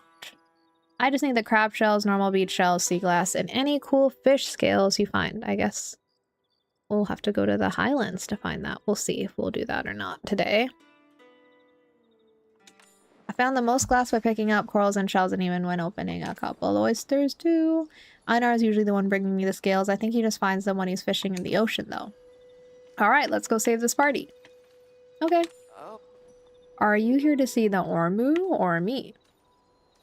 The Ormus.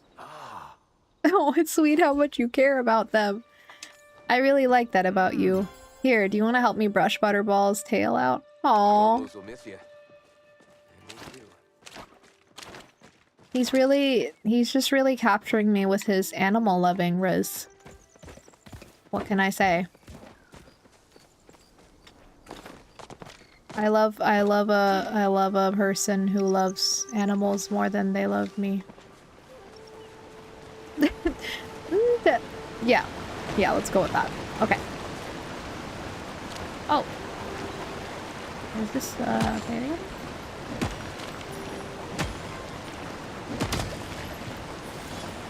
I also just had a moment. Oh my god, sorry. The other day where I realized the new Fire Emblem game Fortune's Weave is literally coming out in September. That's too soon. I need some mental preparation. I need some time. I need to like, I don't know, figure some stuff out. But yeah, obviously I don't have to play it on release. And I don't know if I will. TBD. But I definitely will be playing it at some point as long as it doesn't review horribly poorly. And I am tentatively extremely excited for it.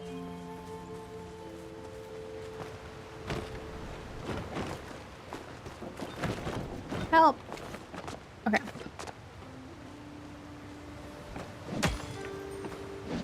Okay, let's go talk to Einar. I feel like I'm doing this like summer event that I think is like these quests are time gated. I don't even know if I'll finish them. I'm doing them at such a snail's pace. And I think they said they extended the timing on something. I don't know if that's this thing or not. I suppose it's okay. Okay. Whoopsie daisy. We got some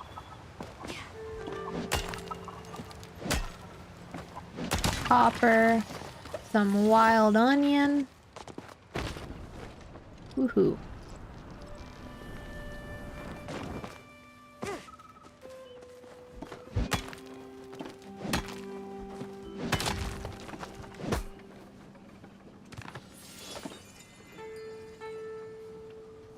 Oh shoot, I am playing my, I mean this is a good thing, but I'm not prepared yet. The D&D one-shot I'm doing is this Saturday. I'm so excited. But also yeah, I need to actually fill out character sheet for my character and make a few decisions I forgot to make. Let me think. Pact of a Chain Warlock. I think I came up with, I was getting too distracted coming up with backstory, but it's like, at the end of the day, this is a one-shot. I don't need to know that much about the character. But I like knowing about the character because it's fun and developing that. But also it's like there's just some concrete things I need to know. Like apparently we're all supposed to have a special magic artifact. I need to think about what that would be for her. Uh-oh. Just eat one of these. There we go.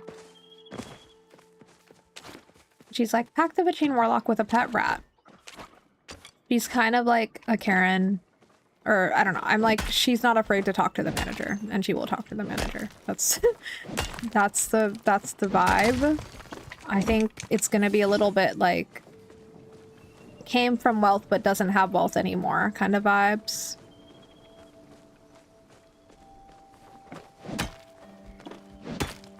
Or like maybe didn't come from wealth but has like a family that's, I don't know, like a bubble, like striving for wealth. Whatever it is, like that's like aspirational for her, that kind of lifestyle. That's like something I'm taking as inspiration from Cordelia from Buffy. Let me think. I'm just gonna talk this through so we can figure it out together. But yeah, I need to come up with a magical artifact. I don't know what that would be. I don't know if there's any constraints or it can just be whatever. Maybe I will consult the DM, but I think I should just come up with an idea first. But I don't know. I think like one of the people in our party, the idea was like a bag that can hold just a ridiculous amount of things. So I guess like it can be anything. What would be a fun artifact? Ew. Sorry, my air conditioner is spitting on me, which is worrying because this is the one that's a little bit moldy. I don't really like that. I just got mold. Mold water. Ew. I promise I'm gonna get this cleaned. If I start spouting strange nonsense, you'll know I haven't had it cleaned, and then maybe we should start to get worried. Mold management, living in a humid place is quite...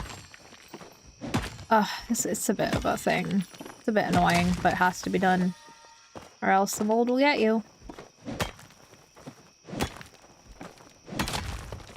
Okay, I know my inventory is full. I'm just trying to... Okay.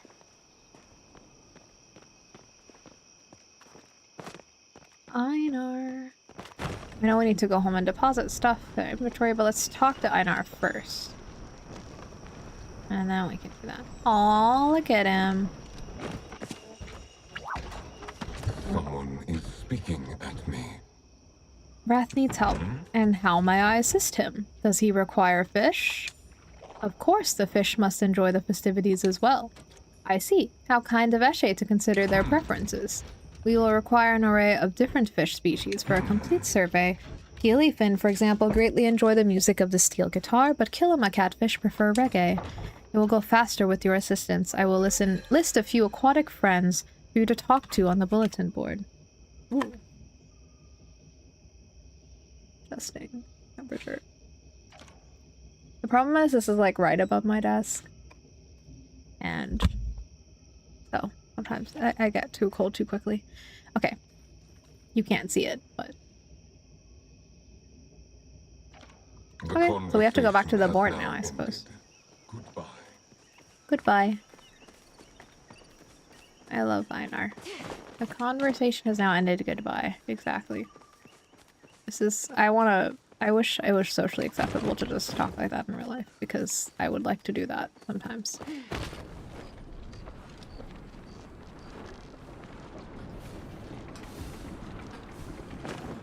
Woohoo!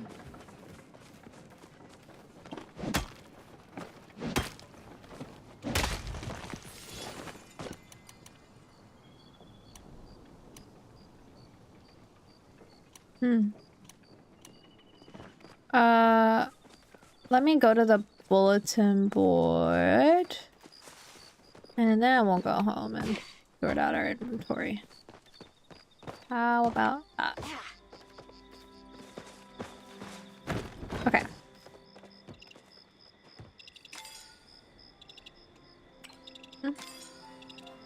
Is it here? Oh, right. Oh, sorry, what's going on?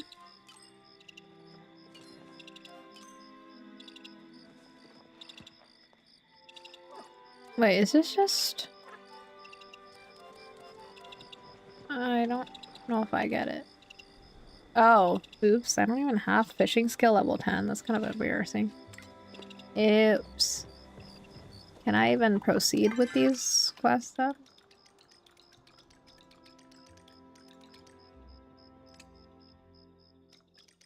I'll talk to Ani about his request, I suppose. We have too many. Yeah. And I don't need to find a shop right now. Stop pinning it for me. Okay. I do still I wanna find out what Jell's hungry for, but I really don't know how to do that. I'm really not sure how to even approach doing that. Why?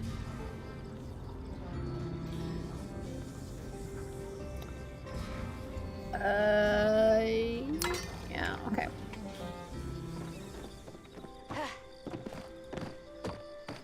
Hmm.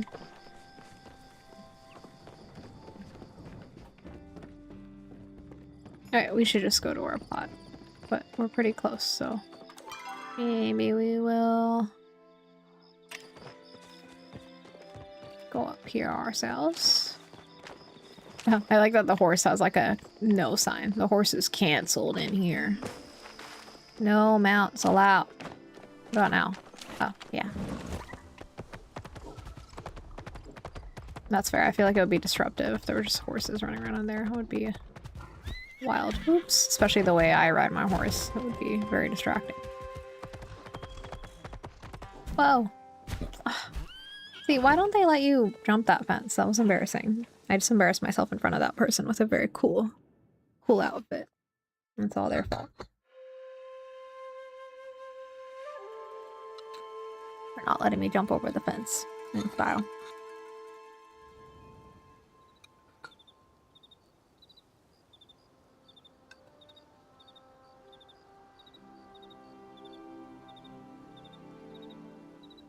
This is very Wrath vibes of me to be indulging in some soup right now, actually.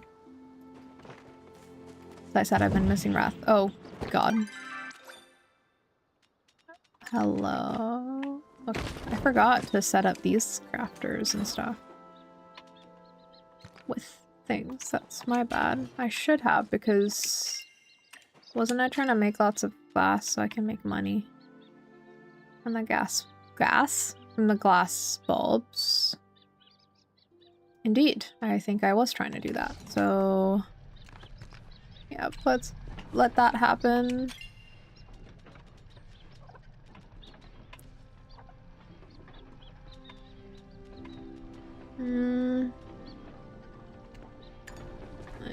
I don't know. Let's just, I think most of this, actually we could sell, but let's keep the ore. This stuff we can turn into stuff.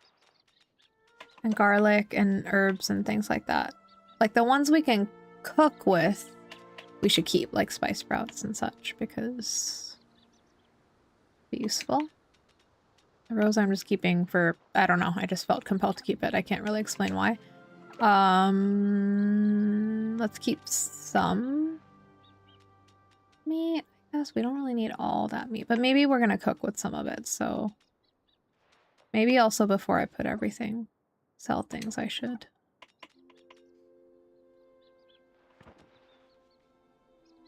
Niall's boot supplies, right.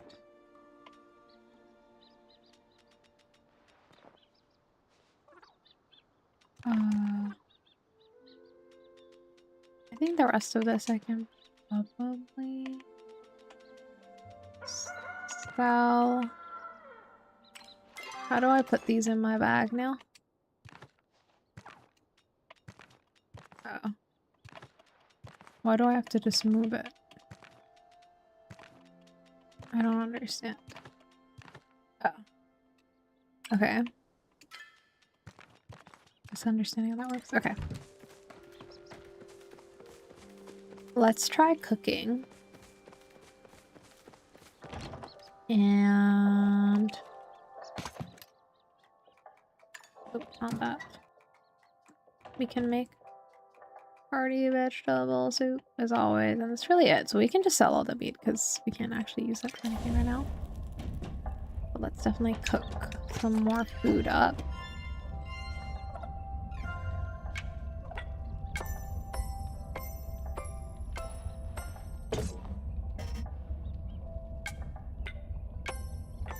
I feel like the cooking, like the chopping and stuff, is kind of meditative actually, because the timing of it. I understand how it could be also frustrating for some people, but I like it because it kind of forces me to slow down. I feel like I slow my breathing down and I'm just like super focused on trying to chop it on time. I guess that's a sweet spot when it's not too difficult, but if it was too difficult, I would not find that as zen. Ooh, excuse me. Okay, we've made some food. Let's sell first, and then we'll go. We'll have more things to sell there, but I don't want to get confused, so let's just sell.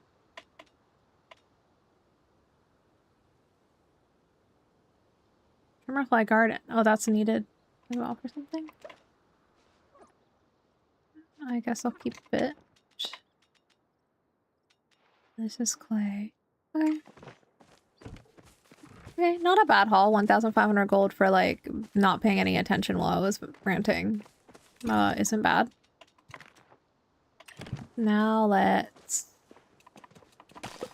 collect whatever we can here. I guess we're gonna have to do a lot more. Wow. I'm an onion harvester. Look at me. Why is this... Is this not done? I guess it's not. Okay, and then... There we go. Nice. Ooh. Lots of things to plant. Lots of things harvested. That's what I like to see. Time to do a little hoedown, throwdown. I kind of want to watch some Hannah Montana. Sounds like such a vibe right now. I used to enjoy watching that show. It wasn't my favorite show ever, but it was like in rotation, you know? Like I was definitely watching it. I wasn't not watching it. Same with iCarly. I think like wasn't my favorite, but I was watching it. And then like Drake and Josh was actually one of my, like I really liked that show.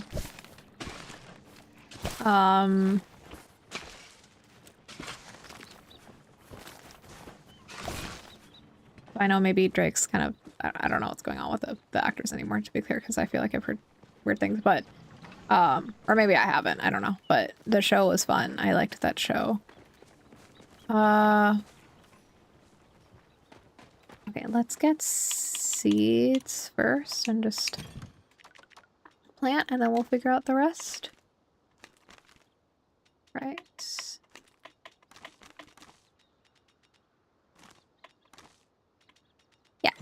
Yeah. So here we have blah, blah, blah. All good. Here we have blah, blah, blah. All good. And then I don't remember what goes in these 3 spots. They're both meant to mirror each other. It's like bok choy, an onion, something else. Let's just check. It's carrot, onion, bok choy. Carrots. Okay, so carrot, we can do carrot, onion, carrot, onion, bok choy, cob. That's a good mnemonic for that little section at least. Like corn on the cob, but that might confuse me because I don't think corn's involved here somehow. So maybe not. Wait, That's not bok choy, that's cabbage. What am I doing? Sorry, I've messed it up, haven't I? This is carrot, onion, bok choy. This is carrot, onion, and cabbage. The cabbage is like infesting everywhere. Like I have let the cabbage overtake the potato spots. Now it's overtaken the bok choy spot. Like truly a travesty going on here. Of my own making. What's going on? What do you mean it's not empty? Oh, okay. Corn. No problem. We'll have to fix that some other time. As in the bok choy potato. Potatoes being overtaken situation. That is quite sad. And I'm upset. Okay. I think it's wheat rice. Right? It's like those ones, and then it's that guy. I'm saying that because I keep forgetting which ones look like what. The middle one is rice, right? I think so. Okay. Now we can hit the watering can, perhaps. Okay. I love the arc of emotions this stream has taken, because, I don't know, we started out silly goofy, we went into like a huge rant, and now we're just kind of bopping around. I feel like this was very dynamic. You are on this journey with me. Thank you for being here. Oh my god. I'm drinking this today. Actually, I haven't taken a sip yet because I've been too busy tipping my soup. This is very sugary. It's really sweet. But every so often I will just pick it up. I crave it. It's coffee milk. It's just milky sweet coffee. It's like so milky and so sugary. It does remind me of the way I've had like it tastes like a cold version of like Indian coffee that I would have that's just like very sweet. I think maybe that's why I like it. It just feels kind of comforting. But usually I take my coffee like no sugar. And no milk. Like I love a black coffee too, but for some reason, ever so often the craving hits here. Sugar high. Okay. Oh, I need to do some de-weeding around here. Okay.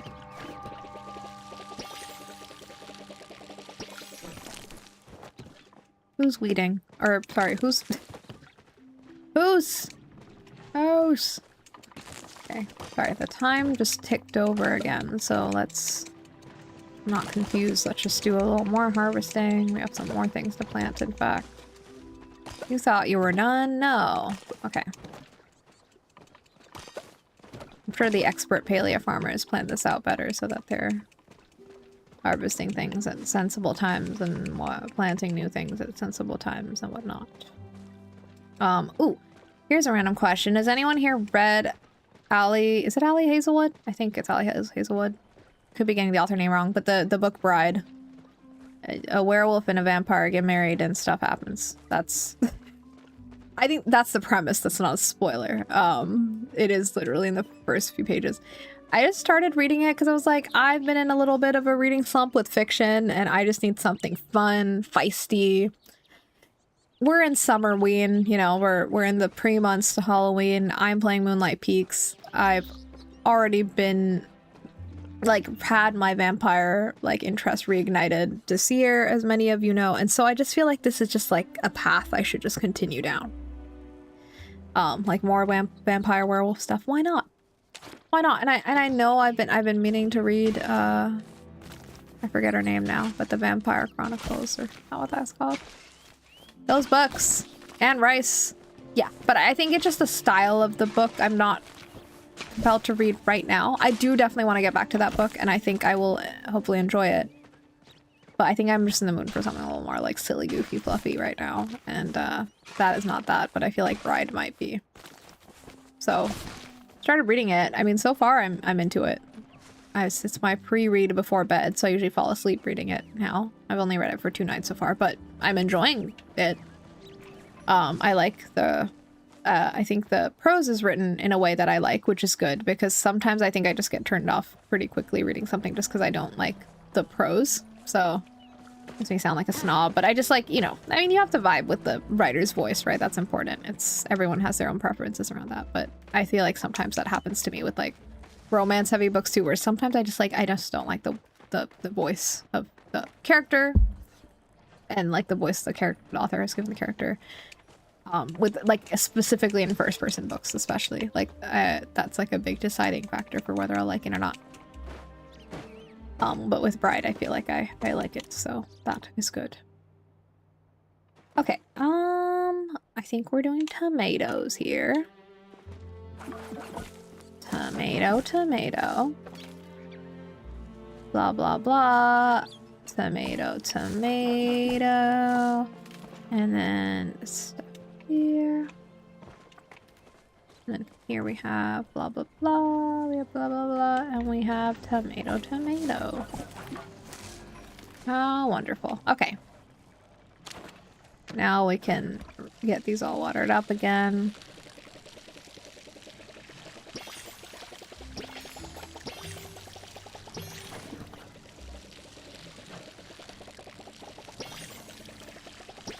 Okay. Does anyone watch The Odyssey? And how do you feel?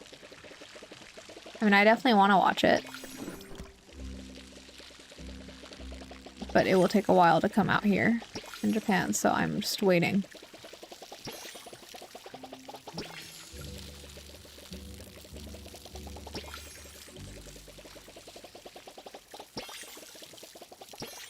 Maybe if I watch The Odyssey and I get really excited, it'll get me to...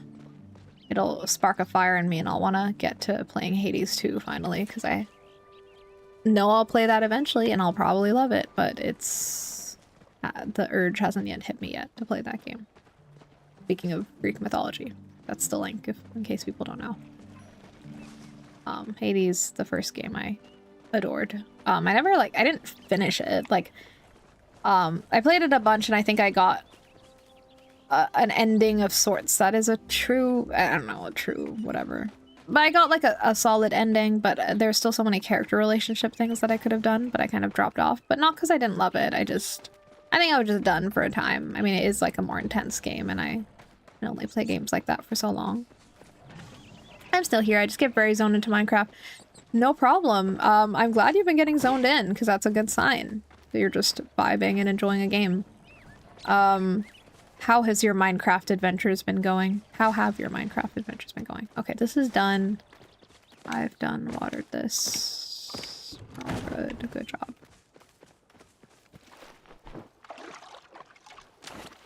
I always like to refill my watering can so that future me is happy because I have a full watering can to start my watering with. And that's gross because me 10 years ago, maybe I wouldn't have done that. Me now, that's a frontal lobe developing. That's what it'll do to you. Okay. What am I saying? Let's put these away. And now what? Who said that? Oh, let's make, oh,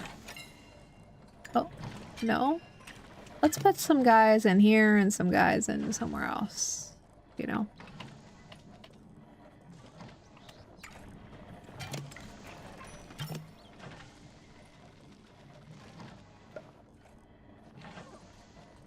Okay.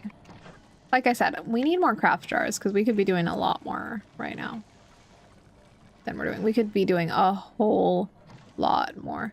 34 gold for a tomato. I think I compared this before, perhaps. I don't remember. But it's like seeds or pickled tomatoes. Either way. Oh my god, I'm sorry. A star tomato seed makes 60. Oh wow.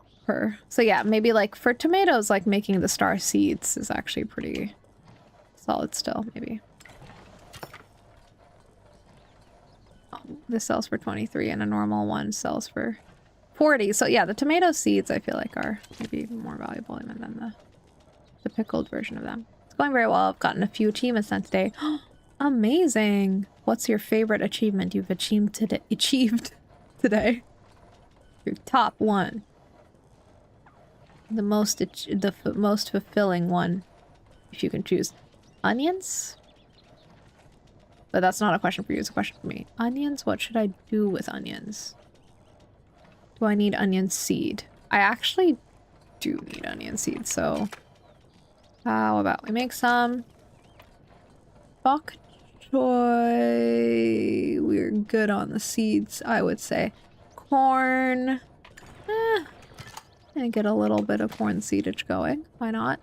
Carrots, carrots too. Why not put one in there?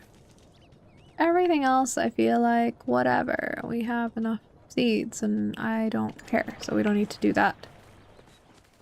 Should we just sell some stuff? Whee. Let's sell.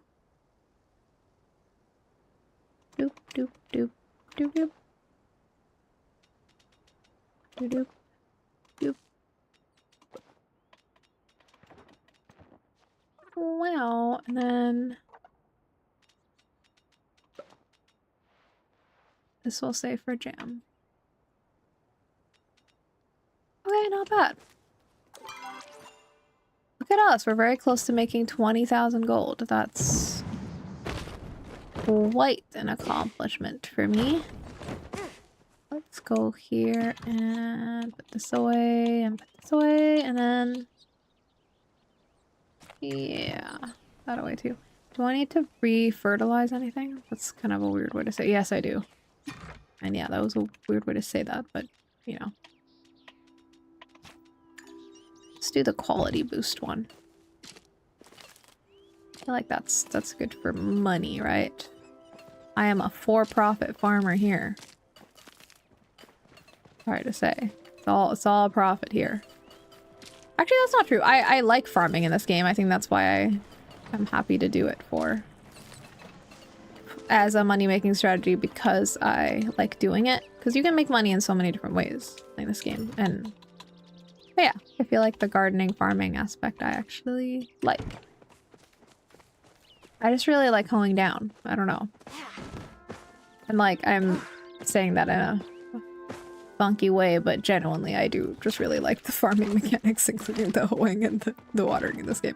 Okay, shall we find out what the hell Jell wants to eat? Because it really bothers me that I cannot just check that quest off, because it's always there and I always forget. I know I could look up a guide, but I don't. Let's try to figure it out and see what our brains uncover.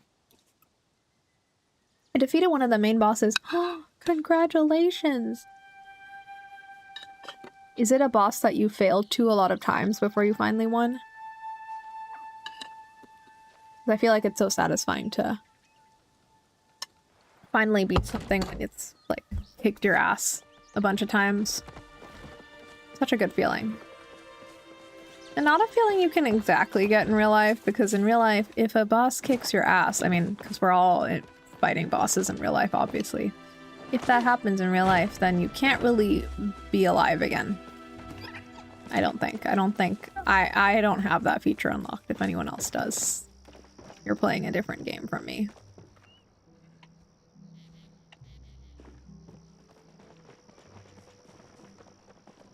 Ooh, okay. Let's see if we can figure out Jell's request, and that might be my last. Oh, first try! Look at you, Sammy! First try, beating the boss. Was he even ever a boss at all? Was it ever really threatening, ever? Oh, I can sit here. Wow. I'm really, like, matching this decor. Okay, good for me. Yeah, so I'm supposed to find something that Jell will eat. I feel like it would make sense that it would be in Jell's, like, area somehow. Jell. Hair gel. Okay.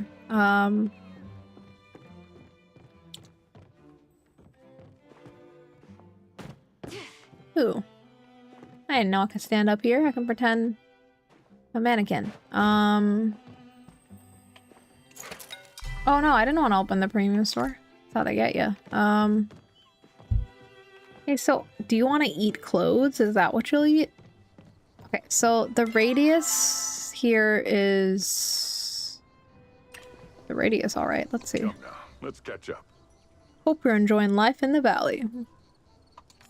There are things about my experience in the war I haven't told anyone. When I first share those horrors, I want it to be with Sabine when I see her on the other side of the veil. Looking Oh, forward so to our sad. next talk. Okay, let's see if there's something like hidden away in these little alleys or like behind a building. Because I assume there's going to be some recipe or something. Or maybe I already have the recipe and I'm just supposed to give it to him? Unclear.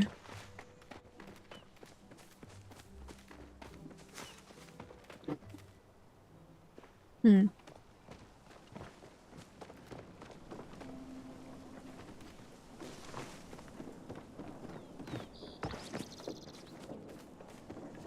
Yeah, I do need to look it up if I don't even know that. But let's try a little more and then I'll check, because now that's a little worrying that maybe like I already have what I need and I just don't realize that would be bad. But the fact that it's telling me to search this area makes me think that can't be true, right? Like it must be like I need to find something in this area. And that's why it's still having me like hunt around. Because there is something here.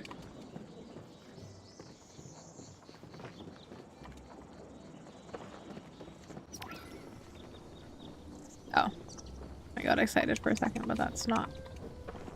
If it's not about feeding gel, then I don't care and I don't want it. This would make sense to have some food related something here, you would think. And yet... Oh, I got unopened oysters. That's good. Good for me.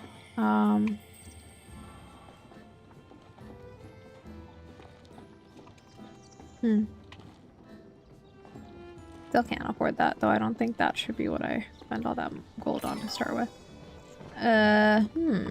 What about here?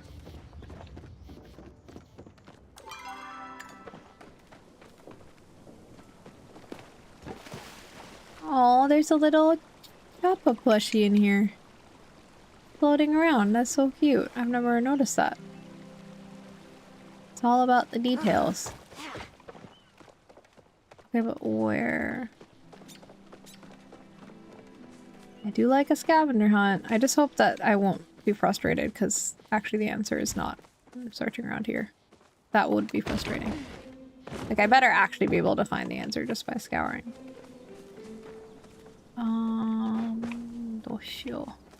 Oh. Oh, we're not in the sphere anymore. This is where it ends.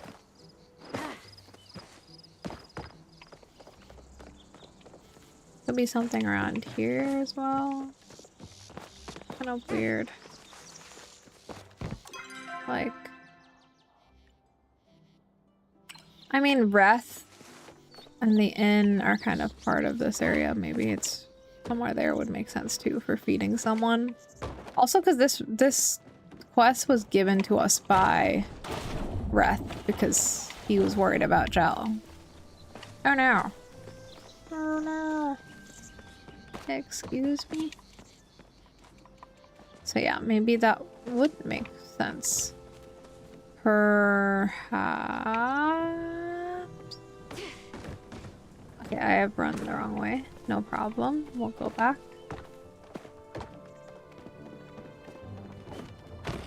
Like, do you think it could be back here in this secret area? Oh, no. Please don't do that. Please let me live.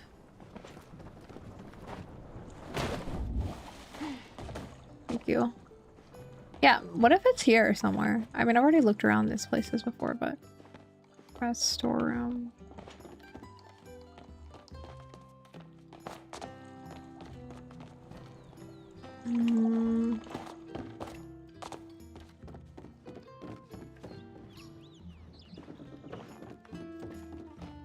I guess let's try looking in the storeroom. I don't know why that would have Gel's thing. It's like Rats area. Yeah, it's not highlighted. Let's go back. No problem. Let's try looking at... Up here, maybe? What do I feed you, Gel? Can I feed you a lamp? Can I feed you a book? Lamp? Oh. Okay. Actually looking fierce. Maybe I'll be back here. Oops, I'm breaking in. Maybe one of these is Gel's favorite. Maybe I have to read the text. Soup that Reth created specifically for a client who is allergic to lettuce. What if that's what Gel wants?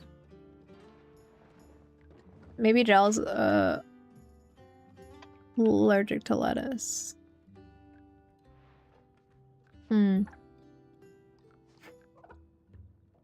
Wow, reading this is making me hungry again. I don't know.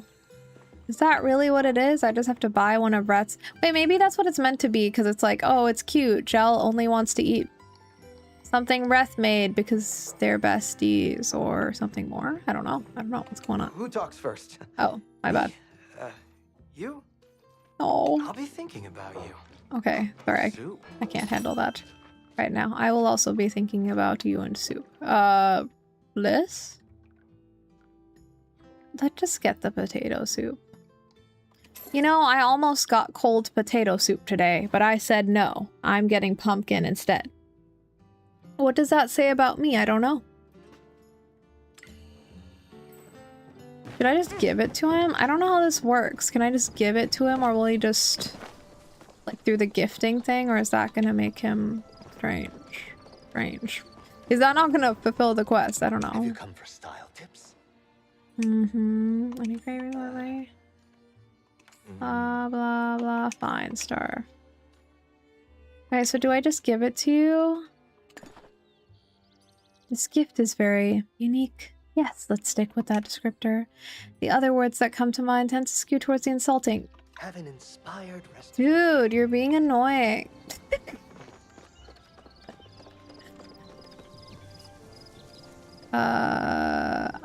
What's that? Has anyone listened? The new songs Tinashe are putting out are fire. But the line was coming in my head like, I'm about to crash out. I think that's her new song, Crash Out. That's not the melody, because I can't quite get the melody right now, but... I'm about to crash out. Yeah, that's me. Also, I can't wait to see what the new album she's putting out. Oh my god. Sorry, I didn't mean to do that. You know what? You know what? I can't handle this. I am just gonna look it up because, oh wow, that cloud looks like a paw print.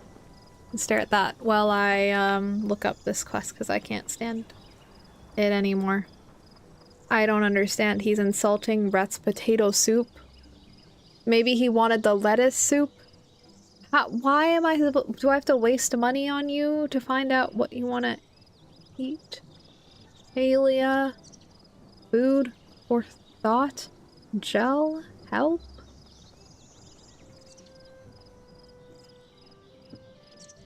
Blah, blah, blah. Blah, blah.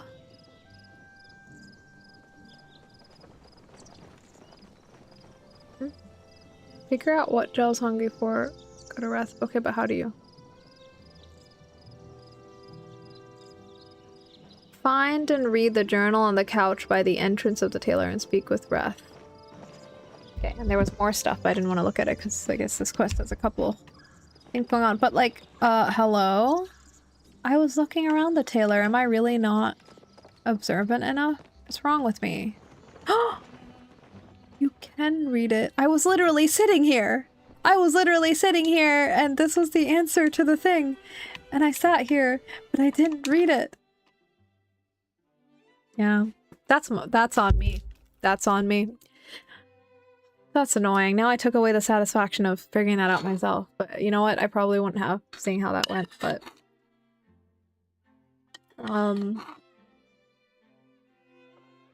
I run through the Elderwood, the beast wild at my tail. I narrowly escape and leap into the air and fly. I realize I'm not Gel, but a batterfly. I hunger for blood. No, not blood, something else. Okay, no vampire. Something soothing, comforting, something that smells of home. I find a pond full of sumptuous orange liquid. I drink deep of its sumptuous spices and tantalizing chunks of pumpkin-y flesh. I find myself deeply satisfied. Okay, pumpkin soup. Got excited for a second because it was like, I'm eating carrot soup. What if that was the same? What if it was the same? But they're both orange soup, so I feel like spiritually, me and Jel are very connected right now. Maybe more than we've ever been this whole time, because I've just been frustrated with him. But you know what? Now I understand. Okay, because I was there too. I was at the 7-Eleven craving the cold pumpkin soup, so I understand now. Okay.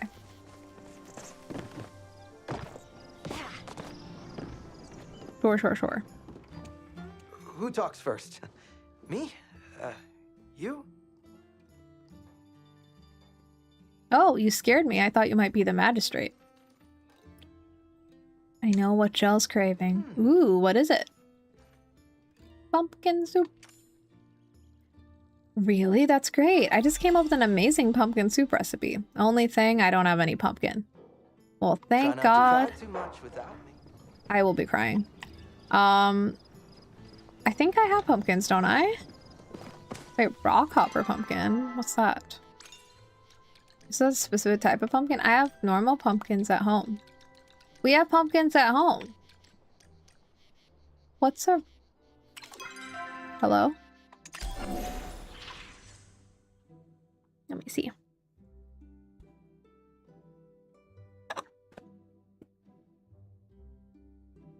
Okay, we'll see if the pumpkins at home are will suffice. I don't know if they will suffice. We will see.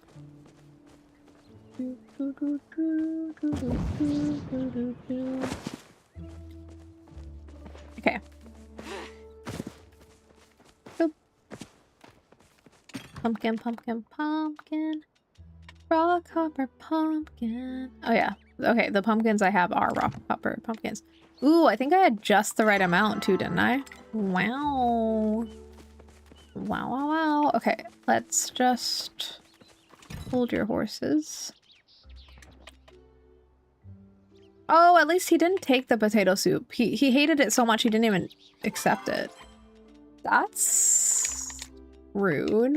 What have you got against potato soup? To be fair, if I had a potato soup, I mean, I know I'd love it because anything made with potatoes is always delicious. It's just kind of the rule of a potato. You can't mess up a potato. I can't even imagine doing such a thing. I've never had a messed up potato. Potato's just always good. So I don't see how potato soup could be so egregious because you just can't mess up a potato. But like I said, I don't know if I've had a potato-y soup. Have I? Maybe I have and I just haven't realized. I don't know.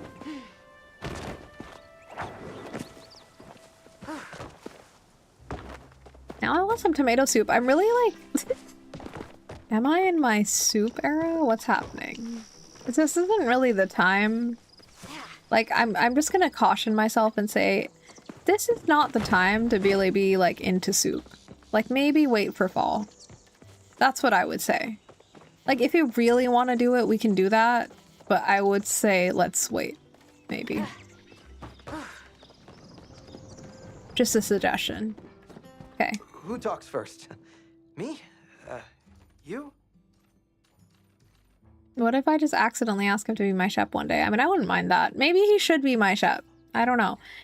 Here's your ingredients. These pumpkins look great. I can already start imagining them as a soup. Heck, I think they want a bee soup. You want Jel to eat you? Yes, you do. I'm gonna take a few moments to whip something up and then go over to drop it off. You want to join me over at Jel's for a bite? You sure you want me to join? Of course he wants me to join. I could eat. Good, at least I know someone will. Amazing. I'll just stand here until you come back.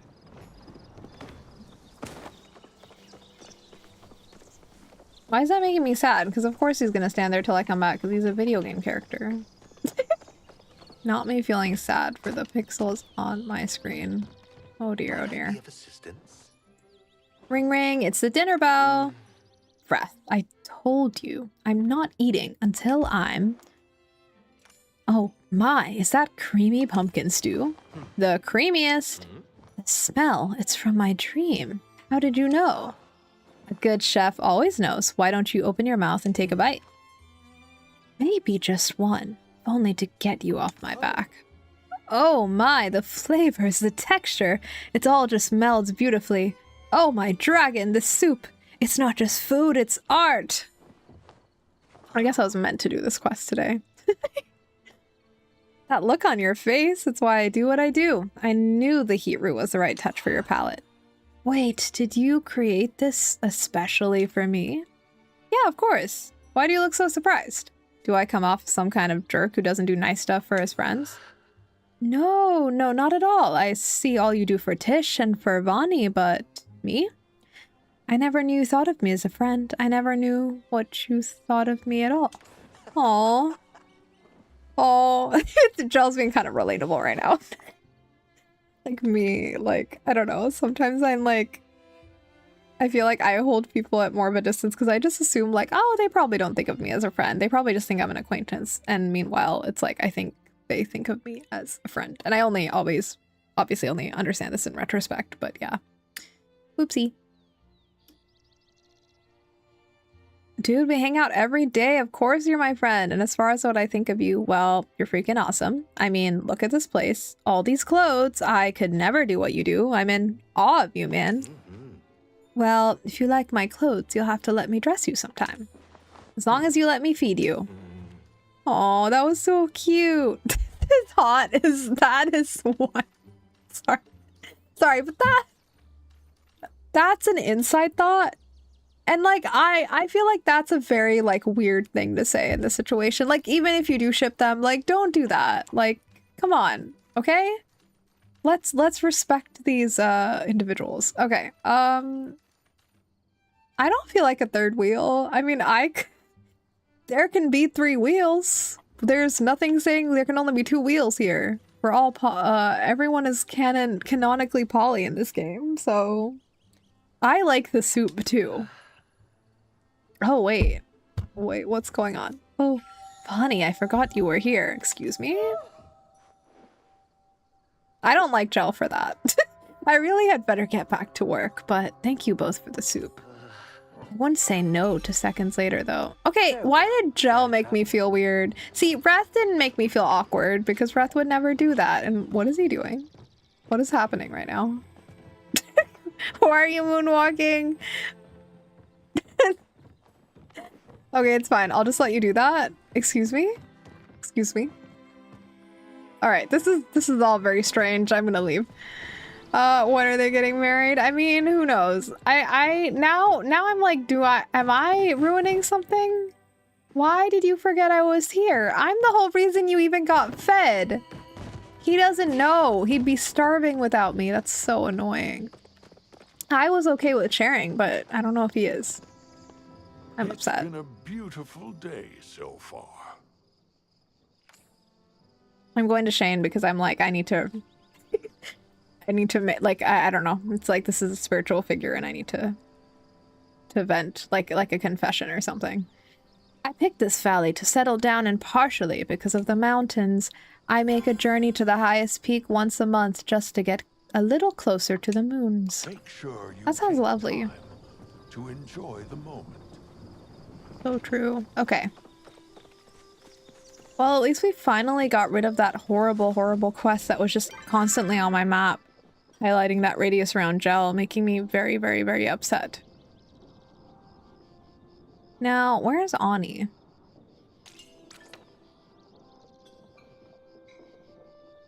Ani, where are you? Are you here?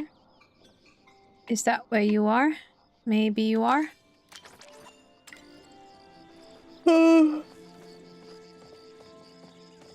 I guess we could try to go... Oopsie daisy. There. I guess we can try going there.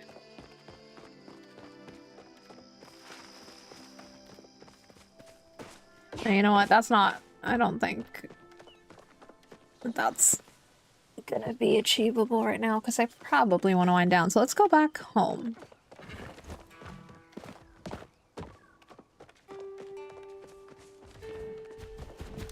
I did want to do more of the summer or whatever's going on, but I also think I don't.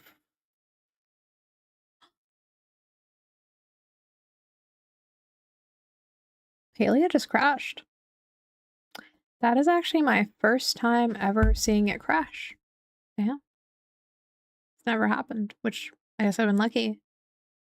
Oopsie. Well, you know what? I guess the game was acknowledging what I just said, which is that it is indeed time to wind down. So maybe that was fate and maybe we're meant to call it right here. I mean, I was just gonna head home and like, I don't know, tidy up things there before we quit. But I guess, you know what? That's okay. That's okay. Let's go back to me. Hello. And then let's see. Next week, sorry. I will probably, oh my god. Wow. Next week I will probably be streaming on probably Friday. There's a small chance it could be Thursday, just like this week, but I'll let you know. I'll keep the schedule updated and I will post. But yeah, most likely next Friday, and then I will do a raid for Twitch viewers. If you want to stick around, feel free for that. YouTube people, I cannot raid you anywhere. It's not possible. I'm so sorry. So thank you so much for watching and feel free to leave a like on the stream on your way out if you like. And I'll see you next time. And for Twitch people, hold your horses. Please make sure your horses are held. If they're not held, then they might run away and that would be bad. Who is this and what are they doing? I don't know. Is there like a wholesome, like...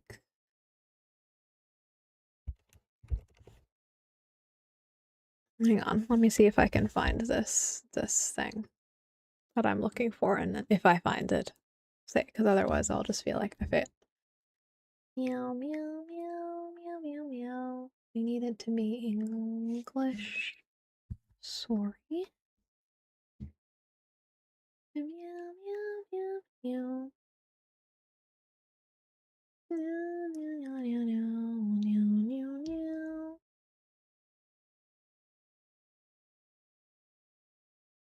Meow, meow, meow, meow, meow. Let's try this person. What is that tune that I'm singing? Sorry. Oh yeah, I think let's go here. I found us a spot. And yeah, thank you so much, Banana Bear. I hope you take care too. Take care to everyone. That sounded like a demand. Like, you better take care. I will rate us to the spot here. Have a wonderful week. Thank you everyone for tuning in. Thank you for being a space where I could like vent a little bit earlier and also just have a silly goofy time, which is the most important thing about the space. Have a silly goofy week and goodbye.